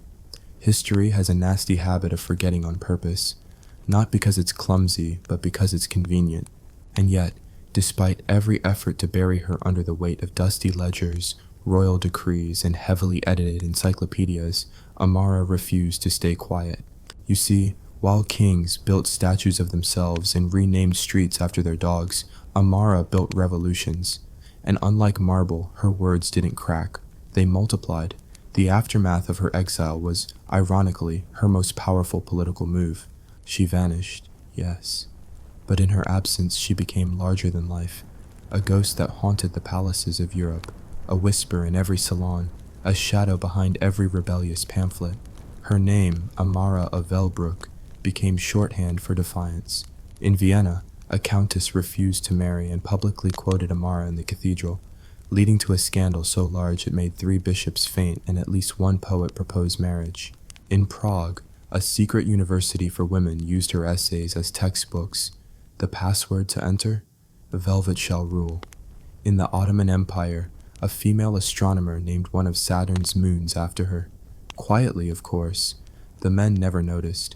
Even in Paris, the crown jewel of performative progressivism, Amara's ghost began to knock louder. One evening, the Comtesse de Richelieu, a famously decorative noble with the political depth of a teaspoon, hosted a masquerade where everyone dressed as dangerous ideas. At least 6 women came as Amara. One wore a corset made of shredded royal proclamations. Another painted "Power is a contract" across her bare shoulders. The king's nephew was reportedly deeply disturbed and also weirdly aroused. Meanwhile, Europe's rulers launched counterattacks. They commissioned anti-Amara writers, men with powdered wigs, trembling hands, and 0 sense of irony. They produced treatises with titles like The Order of Obedience and Women Are Simply Smaller Men. Spoiler, these books sold worse than week-old fish, but Amara had already planted her seeds. By 1705, something odd began to happen. Queens, real ones, still technically married to kings, started quietly changing things. Not dramatically, not with revolutions or swords, with paperwork. Queen Isabella of Sardovia rewrote inheritance laws to allow daughters equal claim to titles. For efficiency, she said, while winking at her ladies-in-waiting. Grand Duchess Maria of Altenburg demanded to review her kingdom's budget. When told it was improper, she replied, "Amara told me tyrants hate math. Shall I prove her right?" Even Queen Margarethe of Norland, a woman previously known only for owning 112 poodles, ordered every court tutor to read The Governance of Reason. "It's light reading," she lied, while sipping wine out of a golden goblet shaped like a book. Of course, backlash was inevitable. In Bavaria, a committee for moral order burned her books in the town square. The fire didn't catch, it rained. A child watching the soggy flames reportedly said, "Maybe the books don't want to burn." The priest slapped him. The boy later became a journalist. But the greatest, most absurd act of erasure came in 1707 when a coalition of bishops, barons, and badly dressed academics declared that Amara of Velbruck had never existed. They published a new historical record. She was omitted entirely. replaced in the royal family tree by a fictional cousin named Amaria, who died of melancholy of the uterus at age 16. It was supposed to end her, it did not. Instead, it turned her into legend, because every time a woman asked a question too loudly, someone whispered, "Careful, you sound like Amara." Every time a girl refused to marry, stayed up reading philosophy, or suggested men might not be natural rulers, Amara's ghost nodded somewhere, in the margins. She became a patron saint of the footnote, a queen of the asterisk. She lived in the spaces history tried to white out. And then came the Amara clubs. Nobody knows who started them. Possibly a bookseller in Bruges, maybe a widow in Seville. But by 1709, across Europe, small secret groups began meeting under her name. Their rules were simple. Read everything she wrote. Teach another woman what you've learned. Never apologize for being smarter than your brother. They met in kitchens, attics, tailor shops, and once, famously, inside a carriage, stuck in traffic outside the Venetian Doge's palace. Their members included nuns, actresses, merchants, midwives, and yes, the occasional bored princess who'd had just about enough of embroidery. They didn't just read, they organized. By 1710, a network of letters, coded journals, and hidden pamphlets stretched from Lisbon to Lviv. They helped women escape abusive marriages. They advised young nobles on how to negotiate dowries like diplomats. They printed unauthorized copies of Amara's works and smuggled them in hollowed-out Bibles, cakes, and one daring instance, a stuffed falcon. And always, they asked, what would Amara do? Meanwhile, Velbruck pretended none of it was happening. The palace commissioned a marble statue of Queen Adele, Amara's niece, as a true symbol of feminine virtue. It was promptly vandalized with the words "Amara lives" carved across its base. Twice. They tried to scrub the graffiti. It came back. They tried to increase guards. The guards joined the clubs. Eventually, they posted a priest to pray beside the statue 24/7. He converted after 6 weeks and ran away with a philosophy student. By 1712, the entire strategy had changed. Rather than deny her, they tried to domesticate her. A censored biography was printed. It portrayed her as a lonely, eccentric woman who meant well, but suffered greatly from an excess of imagination. The book featured an invented romance with a stable boy, multiple fainting scenes, and the phrase "delicate ladyfingers" used 8 times. It flopped. Reviewers called it a masterclass in condescension and the literary equivalent of a fainting couch. Because the world had changed, Amara had infected the bloodstream of history, and there was no antidote. Young women were enrolling in universities under false names, and midwives were writing manifestos. Even men, some of them, began to cite her nervously, like one might quote a thunderstorm. Her work was everywhere and nowhere. Her ghost was in the margins of textbooks, the subtext of songs, the glint in a duchess's eye when she interrupted her husband in public. So what became of her, still no one knows. But one legend stands out. In 1713, a small island republic called Arda, tiny, neutral, and largely irrelevant, received an anonymous gift, a complete set of legal reforms, drafted in elegant handwriting.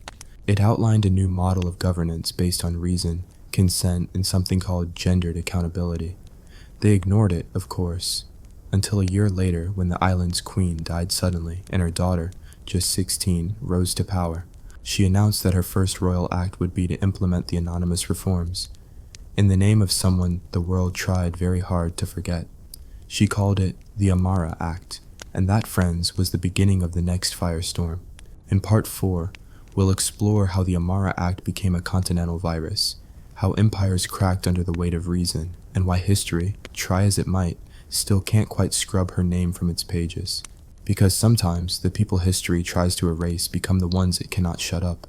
It was supposed to be a fluke, a tiny island, a teenage queen, a dusty bundle of papers sent by a ghost. But the Amara Act passed, and for the first time in modern European memory, a law crafted by a woman, inspired by another woman, explicitly for the benefit of everyone, not just men, and especially not just rich men, was enacted. At first the world laughed. France called it a charming tantrum.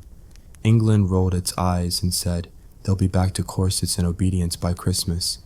The Holy Roman Empire issued a formal sneer. But then something unexpected happened. It worked. Trade improved, education surged, crime dropped, citizens, especially women, started turning up to town halls not to gossip, but to vote. And as the Queen of Arda declared, "I see no chaos, I see the absence of your control," the elite were horrified. The press, owned by men in wigs, published satire after satire, illustrations of women trying to read and giving themselves nosebleeds, women voting while fainting, women accidentally declaring war because they misunderstood the Constitution. And yet, the movement spread, first to the coastal republic of Latvia, where fishwives formed a parliament, then to Ostermund, where 3 midwives rewrote the medical licensing laws using Amara's essays as a legal framework. Then, most shockingly, to the icy fortress of Northrund, where a queen with a passion for falconry and public executions opened a national debate on tax justice and ended up abolishing noble exemptions entirely. Nobles cried, the public cheered. One baron reportedly fainted into his soup and was never seen again. But as Amara's shadow grew, so did the empire's panic. In 1715, a coalition of 6 kingdoms formed an alliance to stop what they termed the feminization of governance. Their first act? To officially outlaw the name Amara from being printed, spoken, or carved into any surface under penalty of imprisonment. It backfired, because nothing says we're terrified, quite like banning a dead woman's name. Suddenly, Amara graffiti exploded in chalk, ink, and lace, in embroidery and pastry decorations. One duchess had it painted under her carriage. A bishop's mistress had it tattooed on her thigh. By 1716, Amara had become more than a name. It was a code, a warning, a weapon. And then the books returned. They had been hiding, buried in walls, tucked under floorboards, preserved by people who risked their lives for ideas. But now they flooded back into circulation, the governance of reason, the sovereign contract, how to dismantle a kingdom without getting blood on your dress, which may or may not have been a forgery, but everyone loved it anyway. Women read them aloud in public squares, men too, mostly professors with guilty consciences and radical daughters. Revolutions began whispering in libraries. Of course, the backlash was brutal. Burnings resumed. Women were arrested for intellectual sedition. One girl in Saxony was tried for high treason because she'd written "why not" in the margins of her Bible. But the authorities were learning too late. Ideas don't burn easily. And just when they thought it couldn't get worse, Amara made a grand reappearance, or so it seemed. In 1717, a mysterious figure began appearing across Europe, sometimes in ballrooms, sometimes in courtrooms, sometimes outside prisons whispering to guards. She wore no crown, she signed no autographs, but she carried a cane carved with the phrase, "History does not own me." They called her the Velvet Widow. Was it Amara? Impossible. She would have been well over 70 by then. But she quoted her fluently, knew things no one should know, and possessed the kind of audacity only the truly exiled develop. In Prague, she helped a female judge win her seat. In Paris, she sabotaged a royal engagement by revealing the groom's secret investments in slave ships. In Berlin, she slipped into a debate at the Royal Academy and dismantled an entire philosophical theory in 5 minutes, then disappeared while everyone argued about whether she'd been real. Rumors spread. Some said she was Amara's daughter. Others claimed she was the Queen of Arda in disguise. A few believed she was the physical manifestation of revenge itself. One pope called her a myth weaponized by hysteria. He later tripped over a chamber pot and broke his nose. Meanwhile, the Amara clubs evolved. They no longer met in secret. They held festivals, lectures, public duels, in which women debated corrupt officials so savagely that some resigned mid-argument. One retired to a monastery, another ran away with a librarian, and as 1718 dawned, something once unthinkable happened. Amara was officially reinstated into Velbrook's royal archives. The entry was short. It called her a controversial political thinker and daughter of the crown. But it was there, her name, in ink, defying 20 years of erasure. A memorial statue was proposed. The government insisted it depict her seated, demurely holding a book. The people demanded a sword. They compromised. She's standing on a pile of shredded laws, reading while casually stepping on a bishop's hat. The plaque simply reads Amara of Velbrook. You tried, but her story doesn't end in stone. Because if history has a villain, it's amnesia. And Amara knew how to fight that, not with wars or parades, but with the unbearable insistence that ideas are louder than monarchs. By 1720, children were taught her name in schools, though often under the guise of philosophical debate.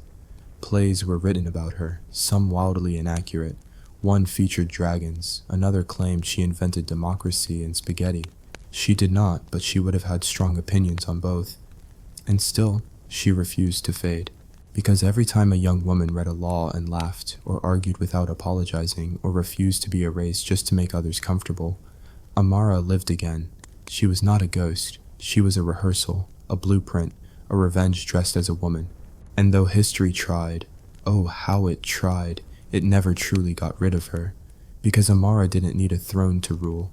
She ruled from the margins, from memory, from every single place they told her she didn't belong. And if you ever hear her story and feel something strange stir in your chest, something bold, unreasonable, a little dangerous, don't worry. That's just the part of you history tried to erase, waking up.